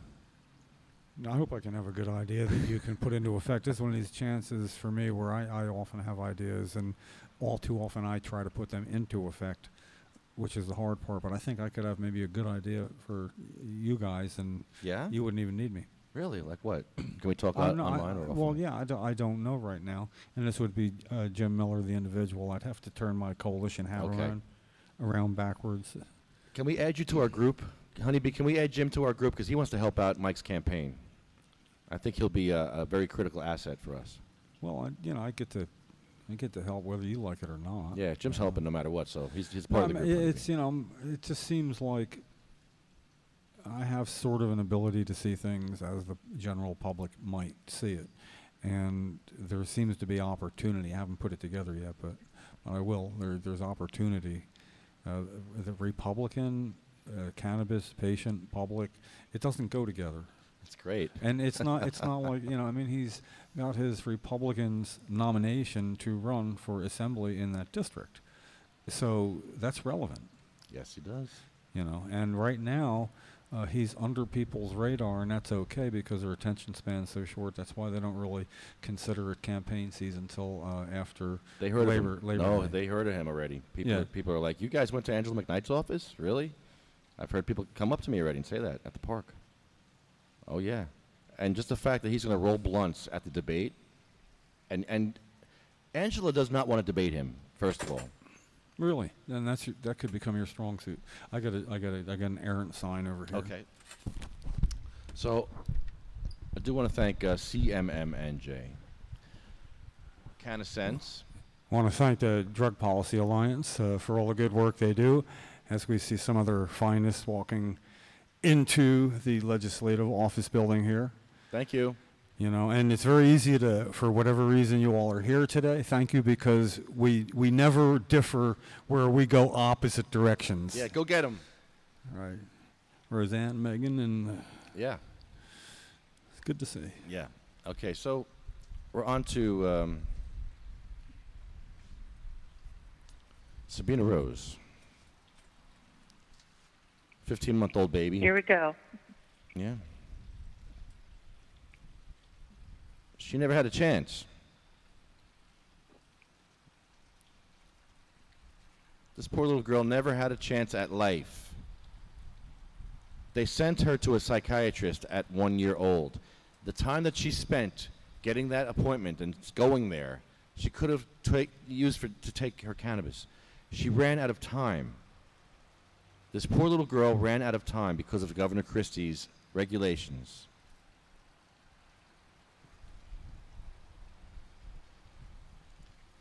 It's the really young and the really old that suffer the most in these situations because they're the weakest of us all. And we need to protect the weakest of us because that's something that Governor Christie did not do. You know, 92 people died while he sat on the beach with his friggin' man camel. You know that, Jim? 92 people died of opiate overdoses while Governor Christie sat on the beach showing off his man camel. Ew. Ew. It was right. Ew on many levels. Many. Disgusting. I had to write that sign over there, my favorite sign, if it's blown in the wind. Yeah, it's still blown in the wind. Now say that again. How many, 90? 92 people died while Governor Christie showed off his man camel at the beach. I don't understand that statistic. From opiates. 92 people died from opiates. Not in New Jersey, not during that week Andy was there. Not No, during the that whole, day. in a day, one day. Every day. In the nation.